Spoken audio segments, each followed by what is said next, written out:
Hello, everyone. Omni-sensei here with What If I Was Reborn in MHA with Jujutsu Gacha System, Part 2. If you enjoy this content, please smash the like button. If you haven't already, please subscribe to the channel.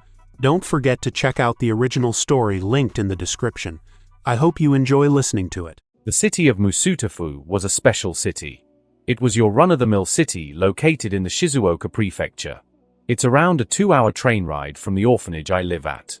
However, there were several key locations ripe with potential points waiting to be made within Musutafu. Locations like Midoriya's apartment, Takoba Municipal Beach Park, Tatooine Station, the Todoroki household, Aldera Junior High, and finally, UA High School. But I wasn't here for any of those locations today. No, I was here to visit my old fellow orphan and friend, Hasei Keiko. This must be it. I looked up from the GPS on my phone at the impressive-looking 2-story home. A bag of fancy cookies in my right hand. Not bad. Zyko grunted from his spot on my shoulder as he also looked over the house. My amusing meeting with my editor, thankfully, only lasted 2 hours. Asuka was a rather fun person to mess with. Unsurprisingly, my young age had thrown her for a loop. While watching her stutter and apologize for being rude was funny, she recovered quickly, and we both got to business. She had tried to sneakily impose some story beats and suggestions for my story, as all manga editors try to do, but I quickly shut that shit down and told her what my plans for my story were. Asuka was surprised that I only had so many chapters in mind for the duration of my story and that I didn't want it to run for years on end. Asuka immediately tried to dissuade me from this due to the sheer popularity of my story. However, when I mentioned that I had another story planned once TMNT was done, she quickly changed her tune and peppered me with questions. This version of Japan wasn't ready for Dragon Ball Z to drop. This one's for you, Toriyama. Your legend will live on in this uncultured world. What do we have here? I stepped forward and read the nameplate by the house gate. Yoshiyuki. It read. I reached out and pressed the doorbell on the house's stone gate pillar and waited. As I waited, I looked over to the house next door, where a black crow was perched on its roof. I nodded at Crow Megumi, causing him to nod back. From my calls over the years with Keiko, she had told me that her new family was apparently super wonderful and friendly. They had been very supportive and loving of her. I was happy for her. I truly was. She was a sweet girl who had gone through hell very early on. She deserved some happiness. It wasn't until recently that she insisted I come and meet her family. Something I had been pushing off for as long as I could. Not because I didn't want to. Of course not. No, it was due to how busy I've been lately and my nightly escapades. But Keiko had finally had enough and all but ordered me to come today. Stubborn woman. Child. Su-chan. Keiko ran out of her front door and swung open the front gate of her house to jump into my arms. She had a large smile on her face as she tried to squeeze the life out of my body.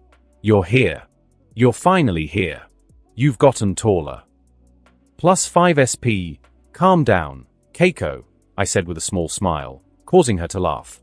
You'll crush my gift. The excitable blue-haired girl jumped back and looked down at the blue bag in my hand.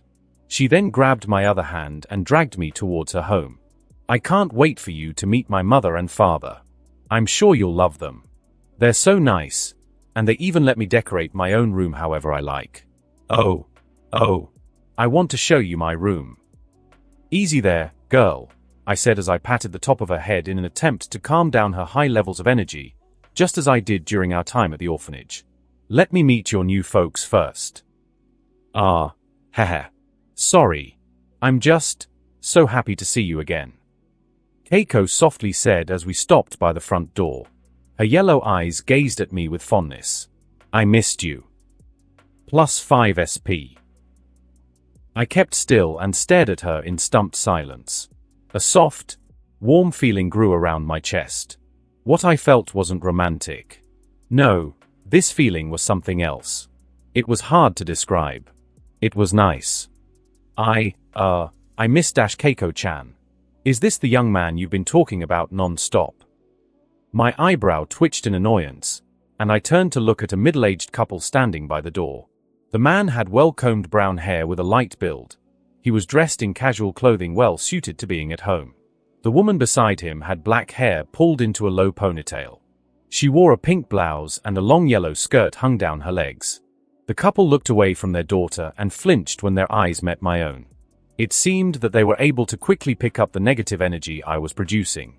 Usually, it took most people a few minutes of being around me to notice. You must be Sauter. It's a pleasure to finally meet you, young man. Keiko here has had nothing but wonderful things to say about you. Keiko's new mother said with a smile, seemingly getting over any of the feelings she felt about me. My name is Yoshiyuki Hana. And this here is my husband, Yoshiyuki Kenta. It's a pleasure to meet you both, I said with a slight bow of my head. It wouldn't do me any good to be disrespectful to my friend's parents. +5 SP. +5 SP. Wow, I've never seen you bow to anyone, Su-chan. How rare. I can be respectful. I just choose not to. You've grown up so much, Su-chan. I'm so proud. You do know I'm older than you, right? The Yoshiyuki couple chuckled at our conversations. I, on the other hand, was taken aback. It seems that Keiko has grown rather bold ever since she left. I missed the little girl who hid behind me whenever we had people over. Her newfound confidence was both surprising and amusing. Now then, why don't you two kids come on in? We wouldn't want the snacks Keiko worked so hard to prepare to go to waste. Now would we? Mother. Don't tell Su-chan that. +10 SP. Keiko's room was a cheerful and cozy space. It perfectly reflected her vibrant and bubbly personality. After talking and getting to know Keiko's parents for around 40 minutes, I came to the conclusion that the Yoshiyuki couple were good people. Unlike most people I come across, they barely had any traces of negative emotions. Something I was able to pick up pretty easily, thanks to my abilities as a sorcerer. The two of them truly loved and cared for my friend. A fact that put me at ease. Still, I would continue having Crow Megumi watch over her. Just to be safe. Once the Yoshiyuki couple were satisfied after asking me a multitude of questions about myself, they let Keiko and me go up to her room per her request. The walls were painted in a soft shade of sky blue and adorned with colorful posters of her favorite anime characters and bands. A large bookshelf stood against one wall, filled with several children's books and trinkets. A comfortable bed with a bright floral bedspread sat in one corner, accompanied by a plush All Might toy. The room was illuminated by fairy light strung across the ceiling, casting a warm and inviting glow. A small desk, littered with art supplies and sketches, occupied another corner. Sitting on a chair was the All Might themed sweater she had received all those years ago. Overall, the room exuded a sense of joy and individuality, perfectly capturing who Keiko was.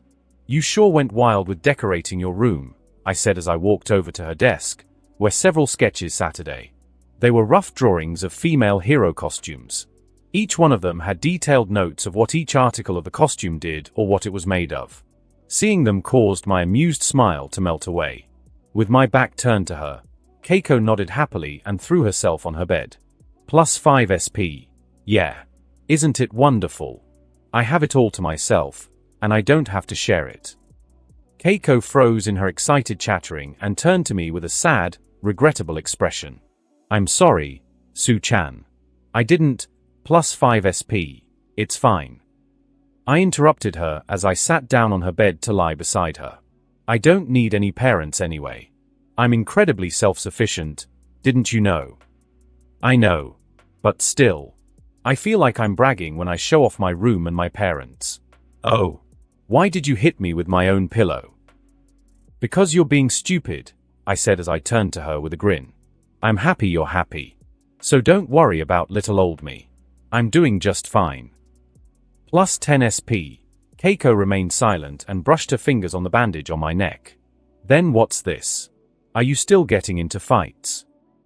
No. I sat up and looked over at her desk, where all her hero costume sketches sat today. I see you still want to be a hero. I said in order to change the subject. Keiko quickly sat up and covered my eyes with her hands. I thought I told you that was a bad idea. No, don't look. I'm still working on them. Keiko said with an embarrassed blush as I chuckled. And, of course, I still want to be a hero. After all, I want to be just like All Might. I want to save people from danger with a smile like he did when he saved me. I grabbed her hands and removed them from my face with a sigh. Standing up, I walked over to her desk and placed a hand on her hoodie. Being a hero was something she always talked about when she still lived with me at the orphanage. Then again, that's pretty much what every kid talks about when they're young and full of dreams.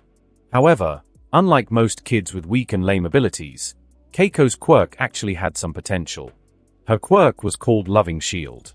Loving Shield allowed her to summon barriers or walls of blue energy capable of blocking anything as strong as her. What powers her quirk is her abnormally high levels of positive emotions. However, if her happy emotional state gets disrupted or shaken, her energy barriers will grow weaker or break.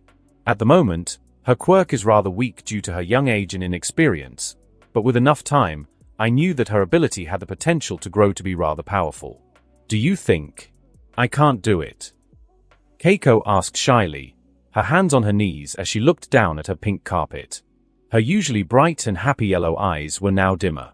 I once again found myself sighing and brushed back my hair. It's not that. You know how I feel about heroes. It's a dangerous profession. Keiko. +5 SP.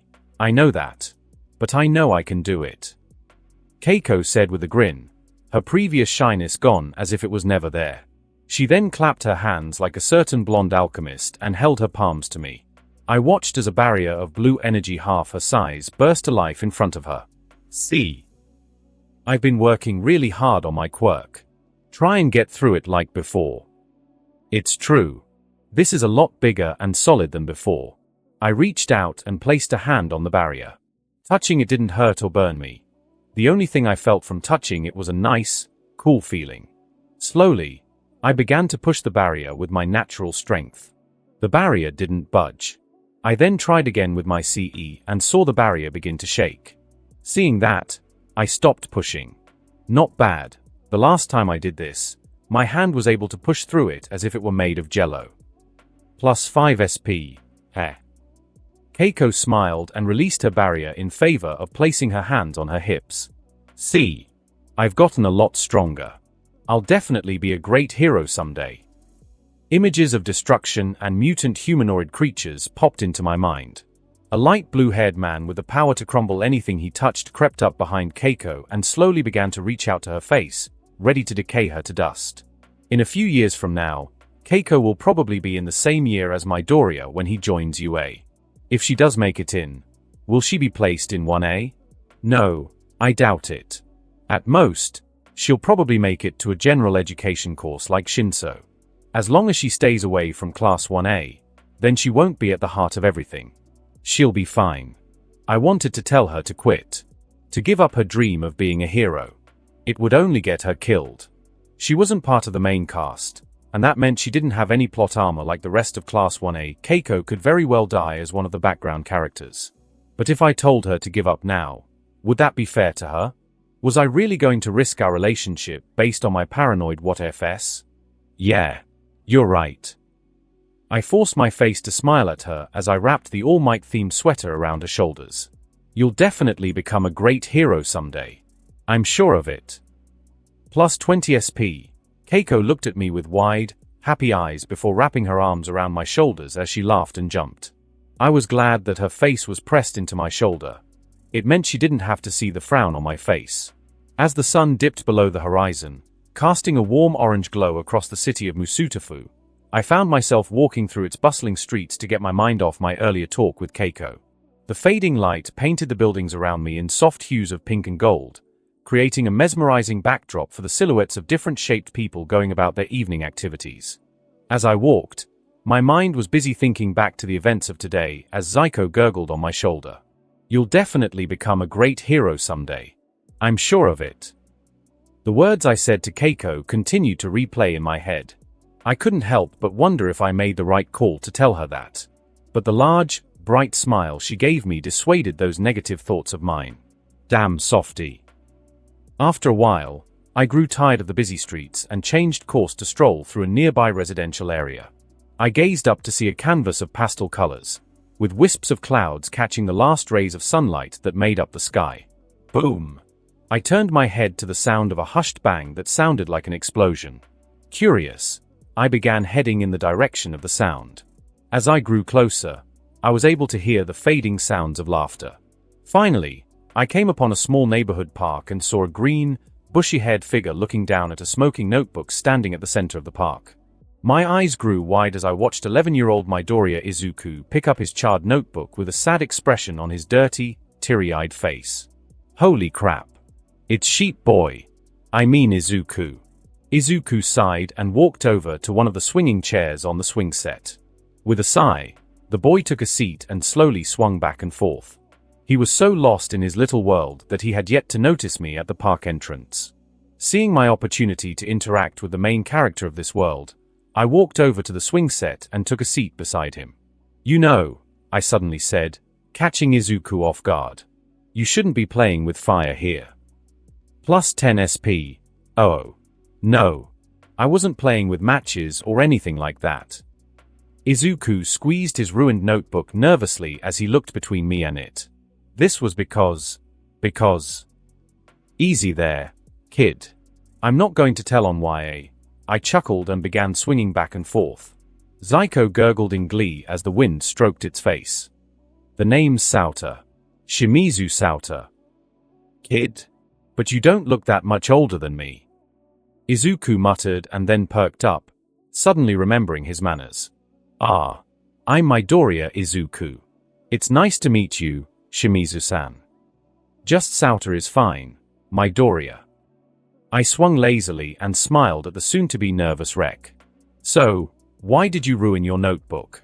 You got some dirty stuff in there or something? Plus 10 SP. Izuku's face burned bright red as he quickly shook his head. What? No. Nothing like that. It's just my hero notes. Who? Hero notes? You mind if I take a look?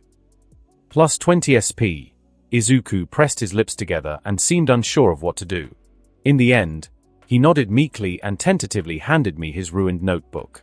I looked down and saw the notebook's title, Hero Analysis for the Future Number 5. I smiled, seeing one of his famous notebooks in person, and began to flip through the pages. Despite the notebook's ruined cover, the pages within were still in pretty good condition. Pages and pages of detailed notes and drawings on heroes of old and new filled the book. It was pretty impressive, especially considering he was still around 11 years old. Wow, this is some pretty impressive stuff, Midoriya. I said as I looked up at his surprised face. Really impressive. You got some analysis quirk or something? Plus 30 SP. Hola so much. Is this the point potential that comes with interacting with the main cast? No. Nothing like that. I just really love heroes, so I pay a lot of attention to them. Heh.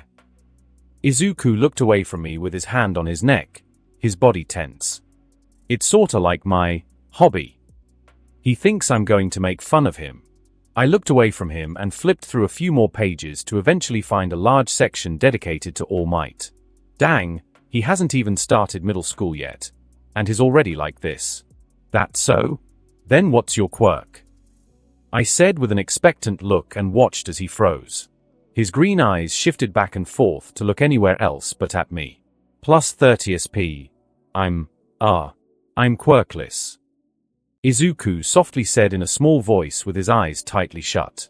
Despite my issues with the Midoriya Izuku from the original series, seeing him in person and acting in such a way left a bad taste in my mouth. I couldn't help but be reminded of my little brother from my past life. He and Izuku were pretty similar. Izuku jumped slightly when I placed my hand on his shoulder. I see. Well, that makes two of us then.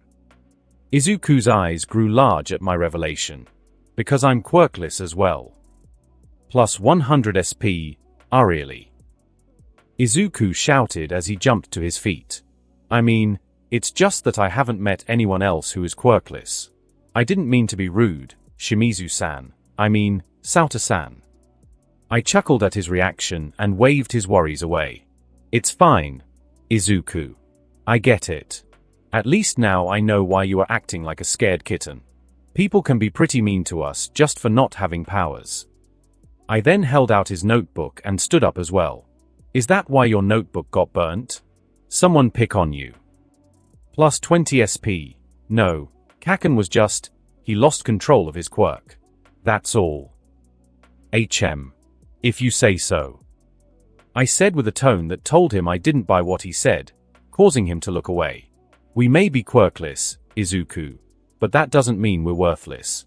You want to know what I did when someone looked down on me just because I was born with an extra joint in my dumb toe? Intrigued, Izuku turned back to me and looked at me expectantly. I kicked his ass. You what? Plus 40 SP. This kid's reactions are hilarious. Oh, yeah. I flexed both of my arms and grinned at him. He had this quirk that gave him the ability to make any one of his limbs super strong. He thought that made him better than me, so he thought it was a good idea to smack my lunch on the ground while his little friends laughed. Unfortunately for him, I stood on business and slammed him onto the ground. Sure, I got suspended for 2 weeks, but that shit stain never bothered me again. Plus 30 SP, and no way. You really managed to beat somebody with a quirk. I can't believe it. Izuku said with an amazed look as he furiously scribbled into his notebook. You said his quirk let him increase the power behind any one limb, correct? Just how much power could? Well, one thing is for sure, Izuku is definitely a quirk nerd. I shook my head as Izuku muttered away theories and ideas based on my short description of What's-His-Face quirk. I rolled my eyes at him and grabbed his shoulder to stop his muttering. You're missing the point here, Izuku, I said and took my hand back. What I'm trying to tell you is that just because we're quirkless, it doesn't mean we should just let those with quirks walk over us. Kinda like this Kaisen asshole who burnt your book. It's not like that. Kaisen is my friend. Really. Plus 30 SP. This kid sure is delusional. No wonder he turned out the way he did if this is how he thinks now. Fine. If you say so, broccoli boy. I then pointed over at his notebook and smiled. Quirk analysis for the future. That means you want to be a hero, right? A hero. Izuku whispered. His eyes were both hopeful and downtrodden. Quirkless people can't be heroes, right? If this was a shonen anime, which it is, this is the moment I give Izuku the words he's been waiting to hear ever since that dickhead of a doctor told him he was quirkless. Hopefully, all those hours of watching Naruto will pay off now. Eraserhead, Sir Night Eye, Midnight, and several other heroes mainly use their hand-to-hand skills and hard-earned strength to be heroes. Sure, they have fancy quirks that help them do their jobs, but that's nothing some impressive support gear can't cover for. I said as I looked down at my feet and racked my brain to find the right words to say to this sad little boy. I was never the best at giving speeches or talking. So, I hoped that I was making sense of his overthinking, but so why not? Why can't you be a hero? As long as you put in the work and train yourself to the bone, I don't see why not. Don't let those losers or anyone else put you down, man. I mean, look at this notebook of yours. It's some impressive stuff. Plus 200 SP, K.A. Ching. Maybe I'm not so bad at talk no justu after all? Do you really think so? Izuku whispered, large tears swelling in his eyes. Can I truly be a hero, too? Sorry, All Might. I'm stealing your line here. I need them points. Papa needs himself the limitless. Yes, Izuku. You can be a hero. Plus 500 SP. Congratulations on earning 500 SP in one go. You have unlocked a new tier. The Platinum Reward tier. 3500 SP will allow you to pull one time for a 50% chance to pull a Platinum tier reward.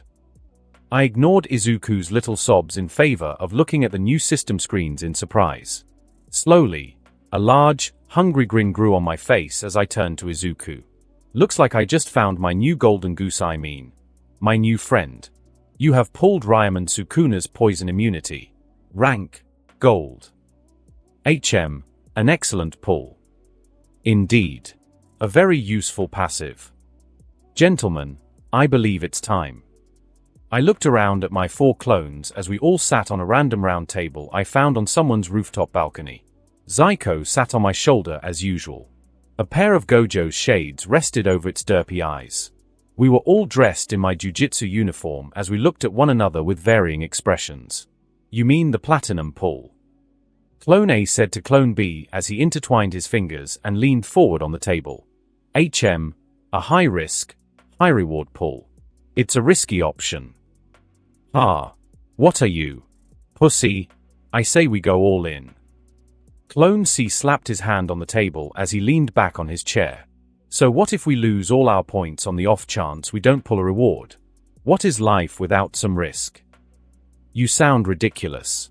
We have a better chance at pulling for a gold tier reward. At least with that, we have 4 chances to win something. Not just 1. Clone D shook his head as he crossed his arms. His, mine, expression was set in a look that said, I can't believe we're having this conversation. Boss.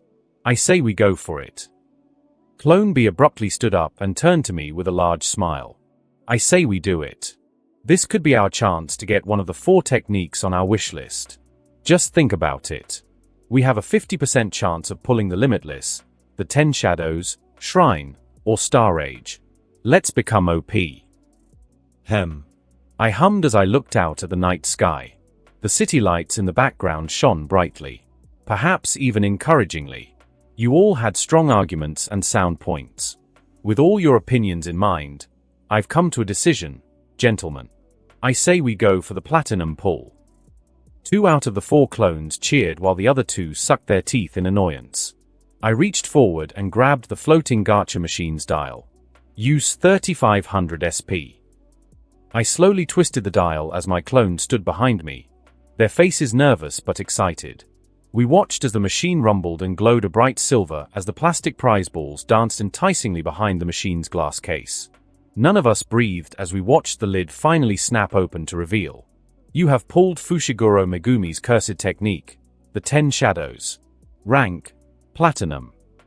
Yes. We did it, boys. We made it. I never doubted this choice for a second. Stop the cap. Suddenly, several loud bangs shook the door behind us as we all stopped our celebration. We all turned to look at the door I barricaded with a chair. Who the hell is out there?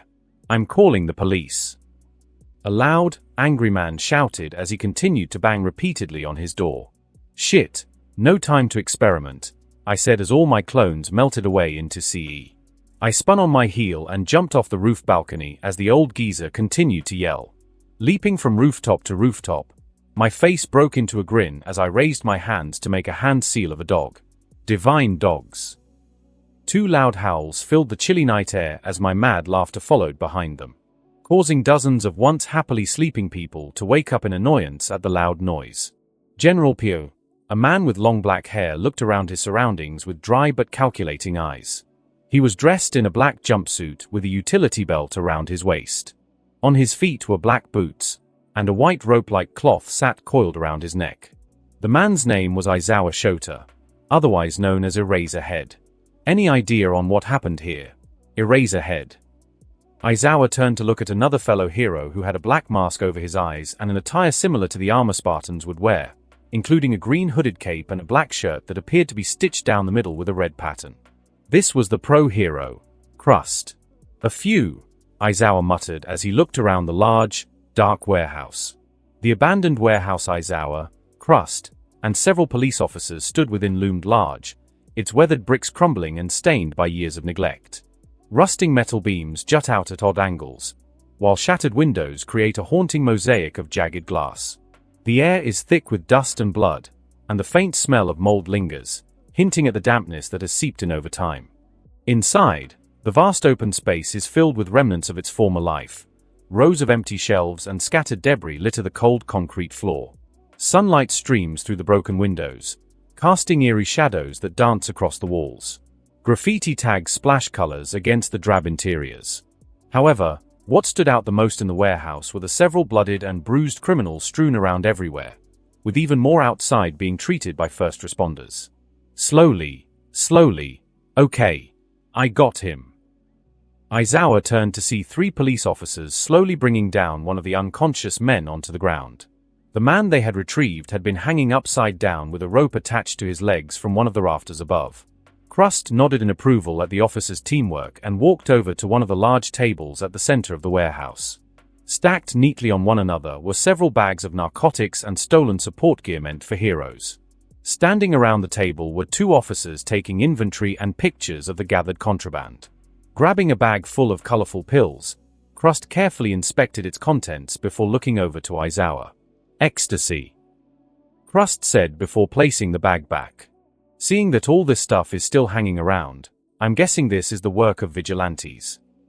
"Possibly," Aizawa said as he crouched beside 2 empty duffel bags. He reached into one of the bags and pulled out a 10,000 yen bill. A deal gone wrong, then. If this was vigilantes, they made off with 2 or more bags full of money. "Erase ahead, Crust." One of the police officers, a woman with brown hair tied into a ponytail, said as she walked over to Aizawa and Crust. One of them just woke up. Aizawa and Crust turned to one another and nodded before following the officer. The 3 walked out of the warehouse, where several ambulances were parked and paramedics were treating the recovered criminals. The man had deep green skin and blue eyes. His hair was extraordinarily spiky and unkempt, matching his loose attire. The man was covered in bruises and even bite marks resembling that of a large dog or wolf. Demon. It was a demon. The green-skinned man muttered in fear as he trembled. He then turned to the 2 pro-heroes with almost a manic gaze. "That thing came out of the shadows and took us all out." "Slow down," Aizawa said as he raised his hands to try and calm the erratic man down. "Take a breath and calm down. Now, explain what happened here tonight. Who attacked you all?" The man held his head as his eyes began to tear up in fright and trauma. "This wasn't how tonight was supposed to go down, man. We were supposed to make the deal and get our money. But then that thing showed up and defeated us like we were nothing," the man said as he closed his eyes as if to keep away the mysterious boogeyman. "And that laugh. That demon was laughing as it attacked us all one by one. Like this was a game." Aizawa and Crust exchanged disturbed glances at each other. The nearby officers and paramedics, who were listening intently, began to grow concerned as they listened to the man's story. "Did you happen to get a name?" Crust said softly, not wanting to frighten the scared and traumatized man any further. The man froze and turned to him and whispered. He called himself Sukuna. The King of Curses, Shimizu Sauta POV. There's one fundamental rule for interacting with others. You know what that is, you pile of dorks. 13 times 5 is equal to plus 65 SP. I threw another chip into my mouth and looked down at the pile of bodies composed of middle schoolers. They all wore the same school uniform as me, but unlike mine, theirs was dirty, blooded, and even smelled of piss. The pile of students, some mutants and some not, beneath me all groaned and moaned in pain while a purple-haired student opened one of his unbruised eyes as he struggled to breathe from under me. What are you going on about, you quirkless gar? Plus 5 SP. Sure. I'm doing a thing here, I said as my right fist found a new home in his stomach. Now, where was I? That's right. The one fundamental rule for interacting with others is a simple one. I won't kill you, so in return, please don't kill me either. Substitute any word for kill. The point is drawing a line so you do not infringe on others. In order for both to exist together, they need to honor that. Or something like that. Do you guys get it? Not really. I thought he was quirkless. How is he so strong? I see can't breathe. I sighed and threw the half-eaten bag of chips at its original owner's face, who happened to be at the bottom of the pile that acted as my meat throne. Yeah, me neither. Sorry, Megumi. I failed you. I stood up and climbed slowly down the pile of middle schoolers. Once I was back on the ground, I looked over at my creation and took a picture. Now, a sight like this would have normally brought attention to the surrounding student body. Thankfully, we were all on the south side of the school, away from all prying eyes and teachers. How did things end up like this? I hear you asking. Things 1, 2, and 3, from where I helped out Watch's face a while back, had a bone to pick with me from when I slapped them silly. So, in retaliation, they gathered up a large group of their scummy friends to teach me a lesson. It was a brief and easy lesson. It took all of 3 minutes for me to kick all their asses without sending them to the hospital.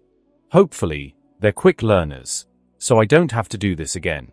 Oi, you three. I pointed at the 3 bozos from before, causing them all to whimper loudly. Why yes. The 3 shouted. +5 SP, +5 SP, +5 SP. This is your last warning. Mess with me again, and I'll rip your balls off. Oh, also, don't mess with that guy anymore, either. Ka whatever, too. You mean Kagawa? Yeah, him. In fact, I better not hear you 3 or any of you in that pile bullying anyone in this school. Got me? I said in a raised voice as I lifted my pristine knuckles at the large pile of middle schoolers. We understand. The loud, scared reply came from them all. 13 times 5 is equal to +65 SP.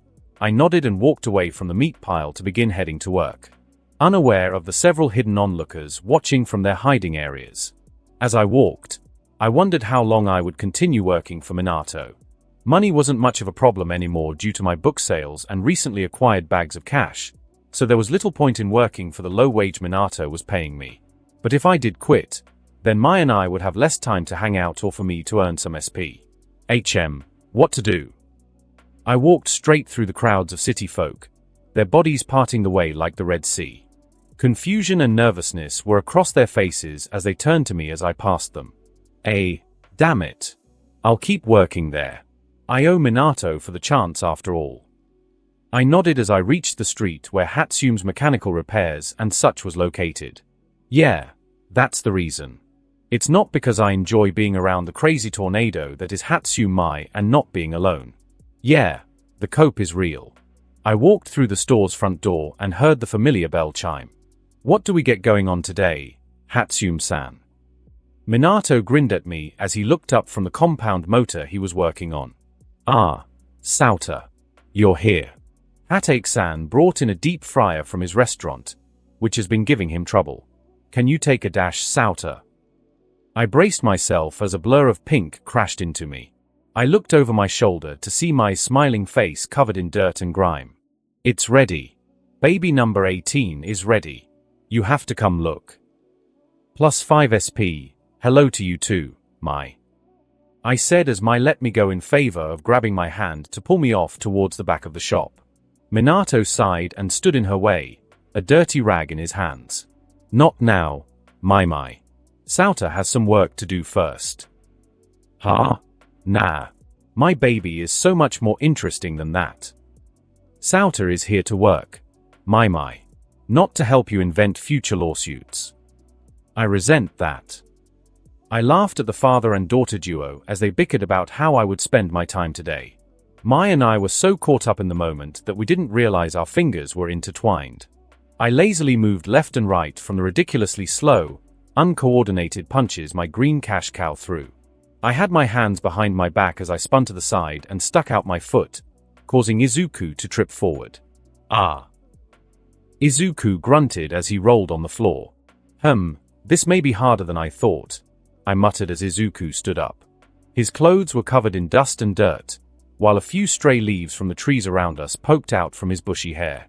Up in the tree branches watching us were 3 crows hidden within the leaves. As they watched, their little heads scanned around the area. The green one should just give up. He's got 2 left feet. Nah, he'll get it soon. Salmon. I ran a hand through my hair and watched as Izuku patted his clothes. Once he gathered himself, he took a deep breath and rushed me again. As I watched, a lone thought popped into my head. This kid is uncoordinated as heck. Izuku, stop throwing all your weight behind your punches.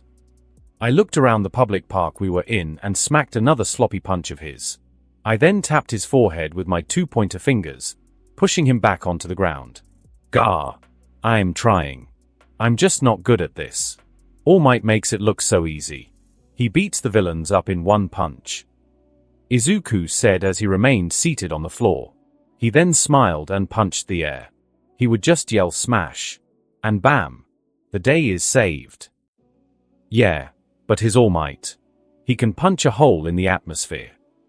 I walked over to him and picked him up by the scruff of his shirt like a dog. You, on the other hand, can barely do 10 push-ups without looking like you're about to pass out. Sorry. I sighed and placed my hands on his shoulders. Don't be sorry, Izuku. Be better. Don't sue me, Santa Monica. Plus 50 SP. Izuku looked at me with wide, awestruck eyes. Immediately, he nodded with renewed vigor and raised his arms into a poorly executed boxing stance. A far cry from the stance I taught him. But hey, he'll get it eventually. You see, for the past month or so, I've taken it upon myself to help my golden goose, my friend, to train up his skills and strength. My goal was to have him be in a much better state than in canon for when he receives All Might's quirk. It's the least I can do.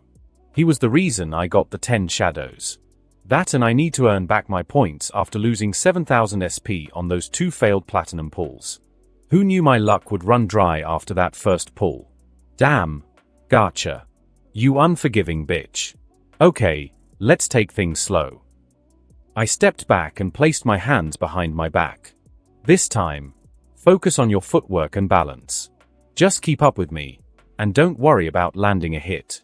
Just stay on your feet, and don't let me trip you. Got it? Got it. For the next half hour, Izuku's performance has taken a turn for the better. This time, he focused his attention on staying on his feet and maintaining his balance. The times he did begin to lose his focus, I simply smacked his face lightly to bring back his focus. We continued on like this until his relatively short stamina finally ran out. With Izuku panting on the ground, I strolled through several trees to the area where I had left the red cooler I had brought and grabbed 2 water bottles. As I closed the cooler's lid, Cromoki sent me a vision of 3 newcomers approaching Izuku and my location.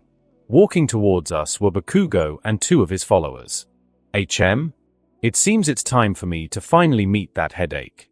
Thanks to Cromoki, Crow Inumaki, and Crow Panda, who was a crow and not a panda, I always had a clear view of my surroundings thanks to their overwatch. Those 3 made it almost impossible for anyone to sneak up on me without some sneaking quirk or super speed. What the hell? Deku?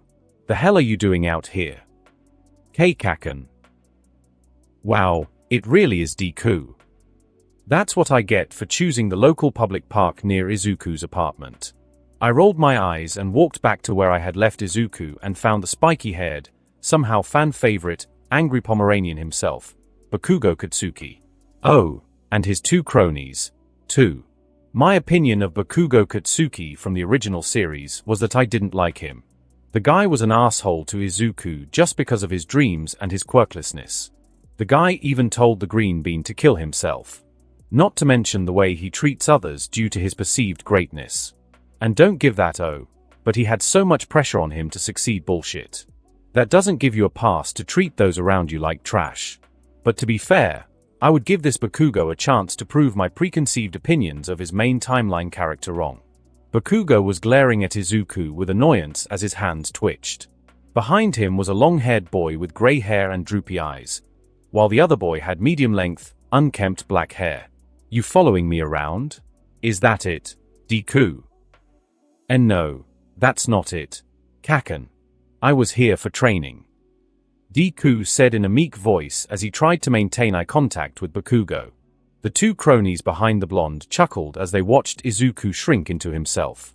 Training? Don't tell me you still think you can be a hero. I told you that a quirkless nobody like you has no chance of ever being one. So give up already. Bakugo screamed as he got all up into Izuku's personal space as small explosions popped in his right hand. Never mind. Damn this guy. Kaisen.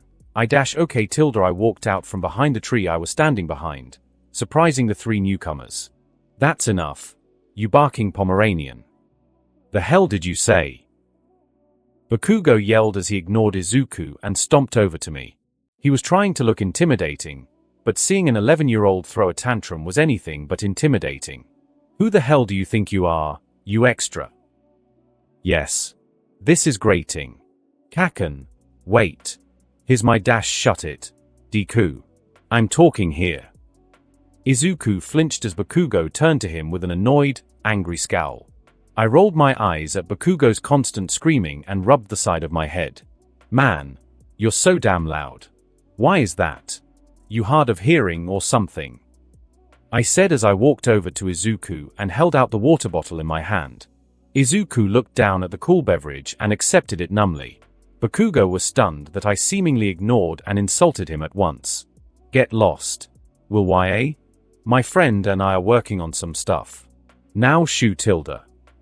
Plus 150 SP, plus 120 SP, plus 10 SP, plus 10 SP. The two cronies at the back looked stunned and turned to one another in silent disbelief. Izuku was looking back and forth between Bakugo and me with large, worried eyes. What's with these kids? They're treating Bakugo like the grand puber. I grinned as the sounds of repeating pops and cracks rippled behind me. I looked over to Bakugo and saw his face burn red with rage as his eyes shrank into slits. You bastard. I'll kill you. Bakugo dashed toward me as fast as he could with his right arm outstretched. His palm was glowing with small explosions as he swung. Smack. You know, kid, using your quirk on others for no reason isn't allowed, I said as Bakugo's face was half turned while a red handprint rested on his cheek from my slap. Slowly, he turned to look at me with wide, unbelieving eyes. What's the matter? Cat got your tongue. Plus 100 SP. Growling in rage, Bakugo ran right at me with both arms flying forward, palms pointed right at me. Wham! Bakugo blinked as he stared up at the trees and sky from his spot on the floor. This is weirdly cathartic. What's just happened? The boy with long grey hair whispered as he and his friend stood frozen in place. The messy black-haired boy shook his head and rubbed his eyes. I blinked and then Bakugo-san was on the floor. Kaken. Izuku uttered as he stared at me and Bakugo in a delirium. It was as if he was watching something that couldn't be possible. Hey, Kaken. You alright? I looked down at the blinking blonde with a large, mocking smile, my hands in my pockets. How does it feel to have been beaten by someone who's quirkless, technically speaking? Plus 170 SP. What I had done was perform a quick and easy over-the-hip toss on Bakugo in the blink of an eye, making it seem, to the untrained eye, as if Bakugo somehow just teleported on the floor. Quirkless? You? Bakugo muttered as he slowly stood to his feet. Quirkless? Quirkless? He raged as he glared at me with fury, as if I would get beaten by some quirkless loser. Plus 200 SP.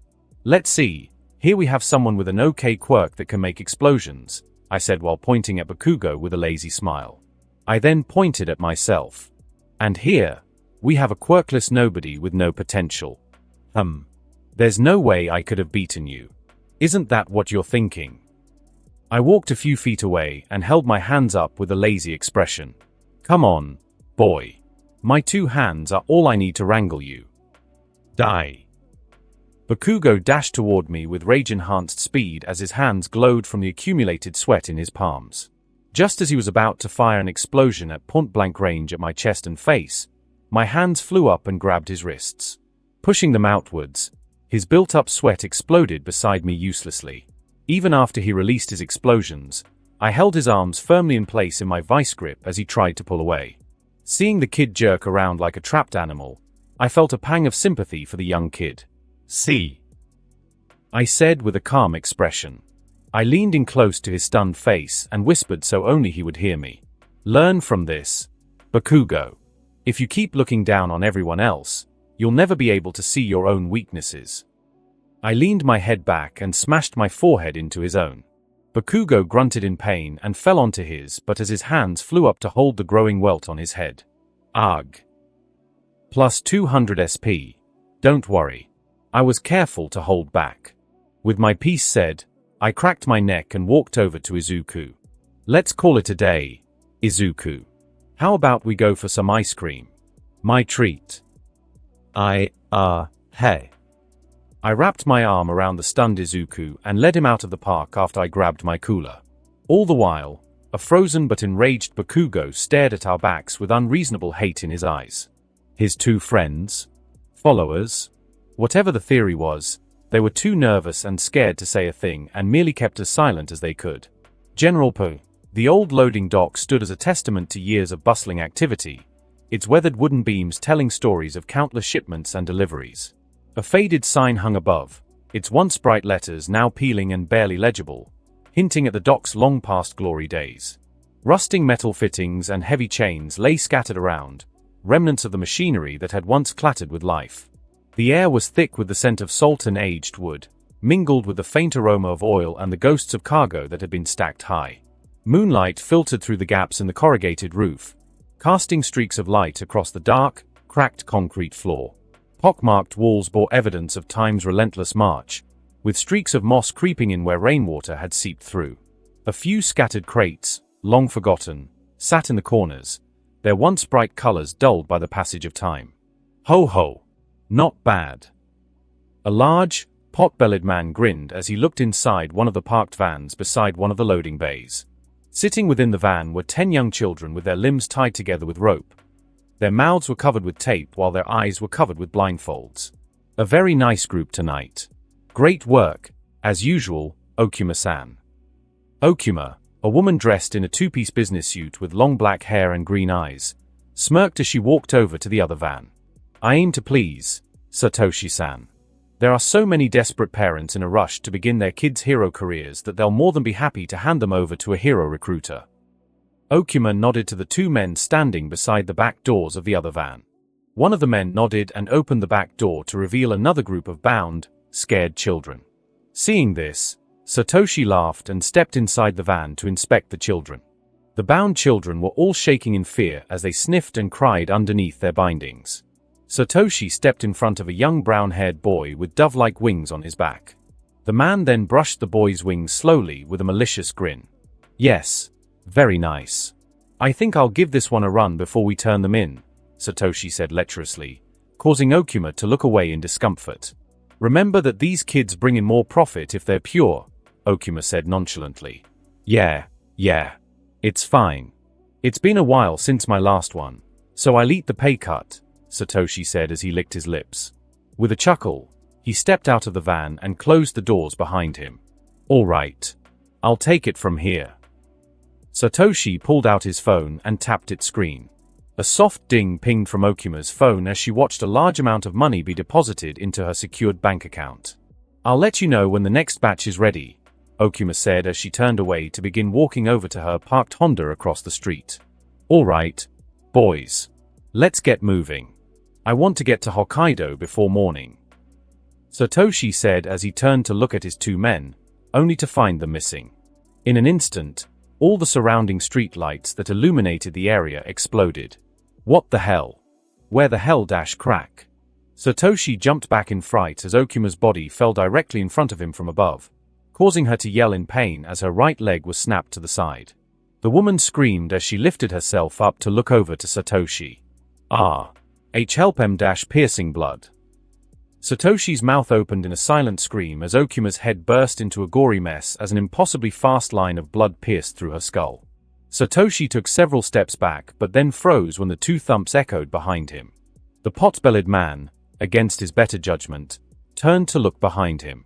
There, lying on the ground with their bodies ripped to shreds as if they were mauled by a pack of dogs, were his men. How many? A low, dispassionate voice said from behind Satoshi, causing the man to jump.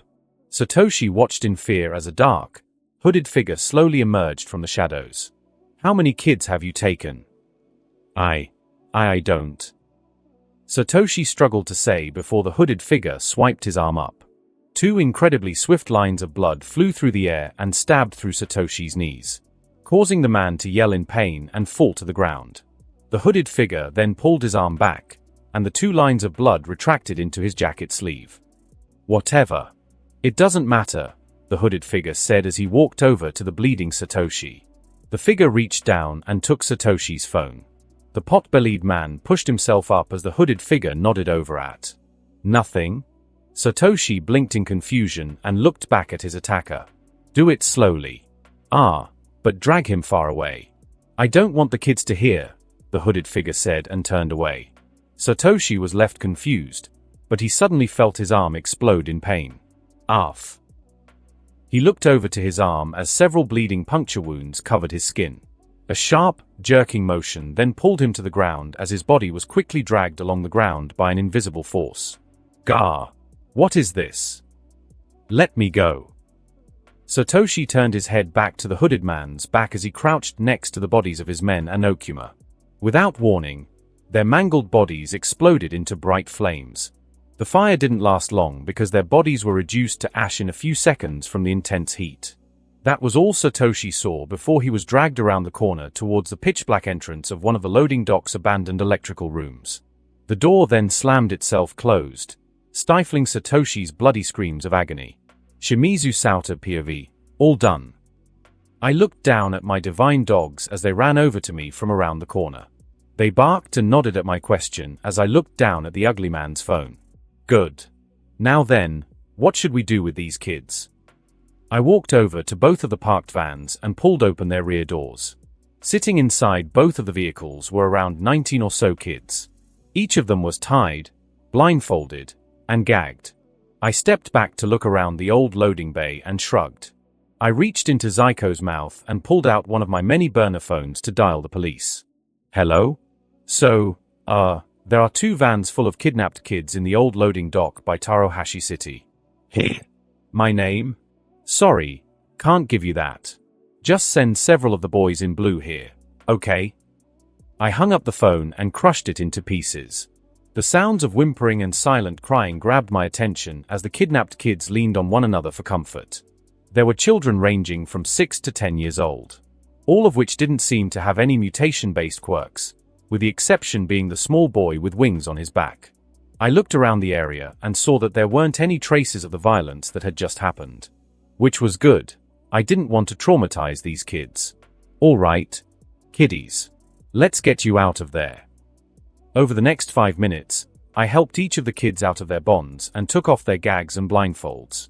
Throughout the process, I slipped off my hoodie in favor of wearing my black Spider-Man mask. I didn't want to risk these kids recognizing me after tonight. My divine dogs were off in the background, keeping watch in case any more of the kidnappers' crewmates showed up. Once they were free and off the dirty old vans, the group of kids all looked around with fear and anxiety, which was fair. We were in some dark old loading dock with no light. One of the children, a little girl with bright blonde hair, walked up to me nervously. You mister? Are you a hero? The little girl asked, gaining everyone's attention. A hero? I said as I crouched down so I would be at their eye level. I suppose, from your perspective, I am. 3 times 19 is equal to plus 57 SP. See, I told you a hero would save us. Yeah, we'll get to go home soon. My words caused a domino effect as all the kids visibly relaxed at the implication I was a hero. They all began to chatter happily and surrounded me to ask dozens of questions. The little blonde girl in front of me sighed in relief and smiled at me widely. Thank you for saving us, Mr. Hero. The little girl said, I'm Haru. I didn't ever give up hope that a hero would come save us. Yeah, a hero. Mr. Hero, your costume is so cool. What's your hero name, mister? Okay. I held my hands in front of me in an attempt to calm them all down. Take it easy. My hero name? Well, I don't really have a hero name. But you kids can call me Sukuna. How's that? 3 times 19 is equal to plus 57 SP. Such a cool name. A boy with short, grey hair and an all-might shirt said as he jumped up and down. How did you find us, Sukuna? They all grew quiet and waited for me to answer with smiles. Haru had walked closer and grabbed my left hand with a curious expression. Might as well play the part. At least until the police get here. You see, I was patrolling the streets in a nearby city and heard your cries for help. I said in a boisterous voice, similar to All Might. I ran straight here in a flash and took down the evil villains. They all ran away crying at the sight of my power. My claims caused everyone to cheer and yell in excitement. They showered me with praise and asked questions about what my quirk was or if I knew any other pro-heroes. I laughed and indulged in their little questions for several minutes before the sounds of approaching police sirens could be heard. We all looked over to see flashing red and blue lights glow behind the loading dock's main building. Okay, kids. I stood up and brushed some of their heads gently. You all have to wait here for the nice police officers to take you all home, okay? Aren't you going to stay? A young boy with brown hair and dove wings, whose name was Oki Katsu, said with sadness, causing everyone to whine and plead with me to stay. Please stay, Mr. Sukuna. I want to. I really do. But the policemen and women will take good care of you all. Besides, I think I hear more cries for help. You all want me to go save them like I saved you, right? I said gently, causing the children to pout. Thankfully, they understood what I said and parted the way for me to leave. As I began to walk away, I turned back and looked at Haru. Haru, keep an eye on them for me, okay? I said with a thumbs up, causing the little girl to nod and return the gesture. +5 SP, I will. Now go save the day, Mr. Sukuna. I smiled behind my mask and made a show of powering up before leaping onto the roof of one of the vans before jumping onto the rooftops of the loading bay's main building. All the kids waved goodbye as several police cars and ambulances came to a stop several feet away. Dozens of officers poured out and approached the children with worry. Quickly and carefully, they guided the children to the paramedics to be checked and treated. I watched all this go down from the shadows on the rooftop. My divine dogs and crows were beside me as we peered down. I then pulled out the phone I took from the ugly, pot-bellied man and glared at the list of contacts on his phone. My eyes focused on the contact named Boss Man. It wasn't my intention to play hero tonight. Running into these kids had been a coincidence from my usual nightly training routine. From what Crow Nabara found, I thought this was a simple drug deal for me to bust. But it turned out to be so much more. Human trafficking, kidnapping, and other horrible crimes against children were something I detested now and in my previous life. So when I saw that these vans held several tied-up children, I acted and executed all these rabid dogs without mercy. My actions tonight had stopped Haru, Katsu, and all the other kids from tonight from disappearing and falling into the darkness of human evil due to the agendas of money-hungry degenerates. But seeing this long list of contacts on the corpse's phone, I knew that this wasn't the end of their operation. No, this was just the tip of the iceberg. I was no hero, and I knew that. But that fact just made what I was going to do next even easier. Let's go hunting. 2 years later. General Pu. The narrow alley was slick with rain, the asphalt glimmering under the dim streetlights as a middle-aged woman with black hair dressed in a blue raincoat ran. The woman's name was Fujioka Hisoka. Known in the underground world as the Coil, she operated under a veil of secrecy, leaving behind nothing but whispered tales and a trail of chaos. Her background was shrouded in mystery. Some said she was a runaway with a sharp mind and a fierce ambition, while others speculated about a more sinister lineage. Regardless of her origins, she had a talent for slipping through the cracks of society, always one step ahead of the law. Her expertise lies in cunning heists, drug trafficking, embezzlement, murder, and human trafficking, especially involving those with children with promising quirks. With a quick wit and a calm demeanor, Hisoka navigated the complexities of the criminal underworld, forging alliances and manipulating rivals to serve her purpose. Despite her darker traits, she was incredibly loyal to her boss. Hisoka would never do anything to put him at risk or capture, even from the infamous demon god himself. The king of curses, Sukuna. The very same demon that was chasing her down like prey. Hisoka's heart pounded in her ears as she sprinted through the shadows. As she ran, she looked back in fright only to see nothing behind her. Despite that, she continued running. Her grey eyes were wide with fear as they looked around wildly. She turned sharply, narrowly avoiding a trash can that clattered to the ground behind her. The adrenaline surged through her veins, propelling her forward.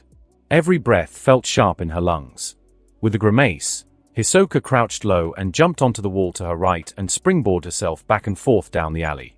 Hisoka's quirk, repeated hopping, allowed her to use her legs like coiled springs to jump off nearby surfaces, similar to a pinball, to travel at greater speeds. The scent of damp concrete filled the air as she bounced past a closed shop front, her mind racing to find an escape route. Hisoka's instincts kicked in. She veered to the right, cutting through a narrow pathway that twisted between two buildings with a long jump. The darkness enveloped her like a cloak, but she knew her pursuer was relentless.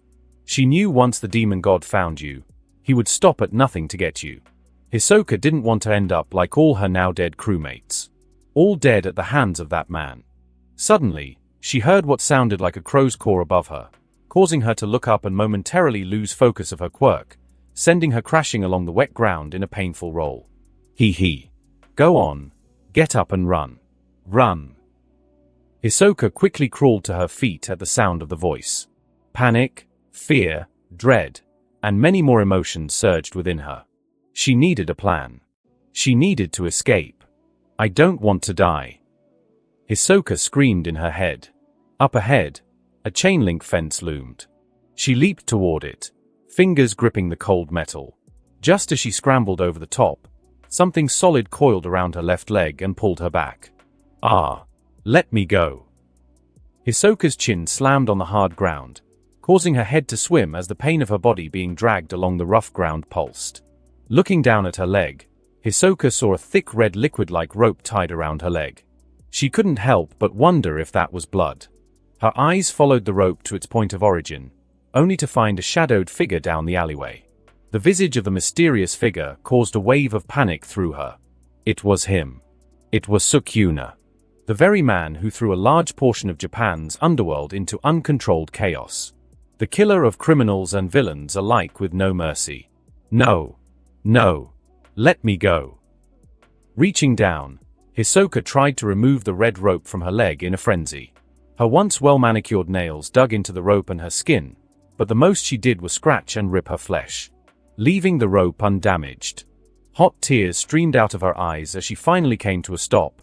Slowly, she looked up at the pair of cold, amused eyes looming over her. Well, that was fun. Sukuna's low, rough voice said as he reached down and grabbed the top of her head with his gloved right hand. Hisoka whined and fought to remove his hand from her head, but his grip was ironclad. The man, no, the demon before her, then effortlessly lifted her up and held her above the ground, the pressure around her skull increasing. Hisoka whimpered as she desperately tried to remove the demon's hand from her person, but she then made the mistake of looking down at his face in her panic, causing her to freeze like a rabbit. A wide, merciless smile looked at her in amusement as his black eyes peered straight into her soul from beneath the black hood and high white collar. What stood out the most were the sharp, black tattoos that adorned his face.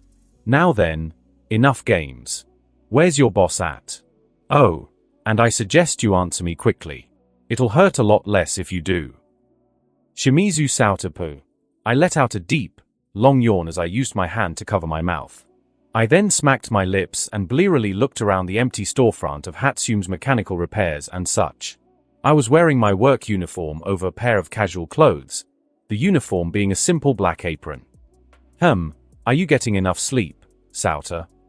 Minato asked me from his spot on a stool, where he was watching a baseball game from the small television set on the far left counter.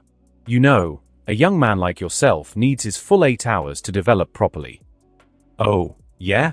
How many hours of sleep does my get? Plus 5 SP, barely 6. It helps that she doesn't know that the candy she snacks on at night actually melatonin gummies. Smart. Minato then stretched his back and looked at me with a stern look, like a father would give to their misbehaving son. Still, you should try to get some more sleep. You up all night playing those video games or something? Nah, I was just up late, studying, I said with a small grin as I pulled out a book from under the counter. Don't worry, Hatsume-san. I'm getting my sleep. Thanks for the concern.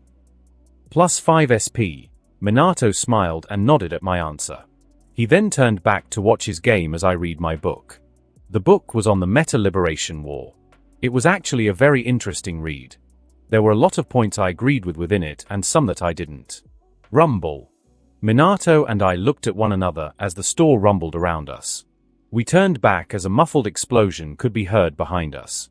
I stood up and closed my book while sighing. I got this one.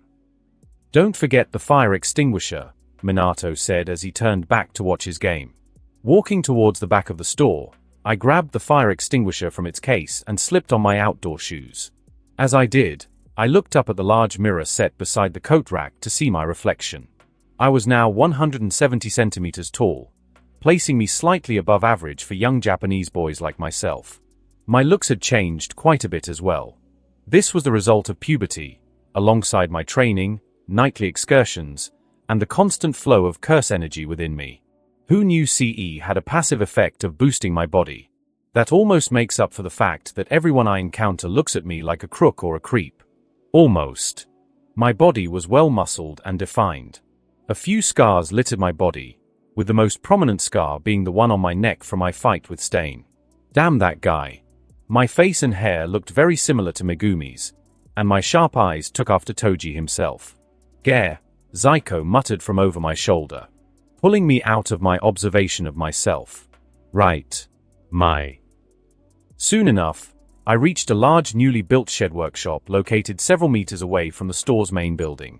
I rolled my eyes at the sight of the wisps of black smoke rolling out of the workshop's open windows. I yelled as I entered the smoking workshop, my free hand waving the billowing smoke away. You alive? Haha. Success. A major success. I heard my excitedly yell from somewhere within the smoke. I found myself smiling at her mad cackles and walked over to the right wall, where a large switch was located.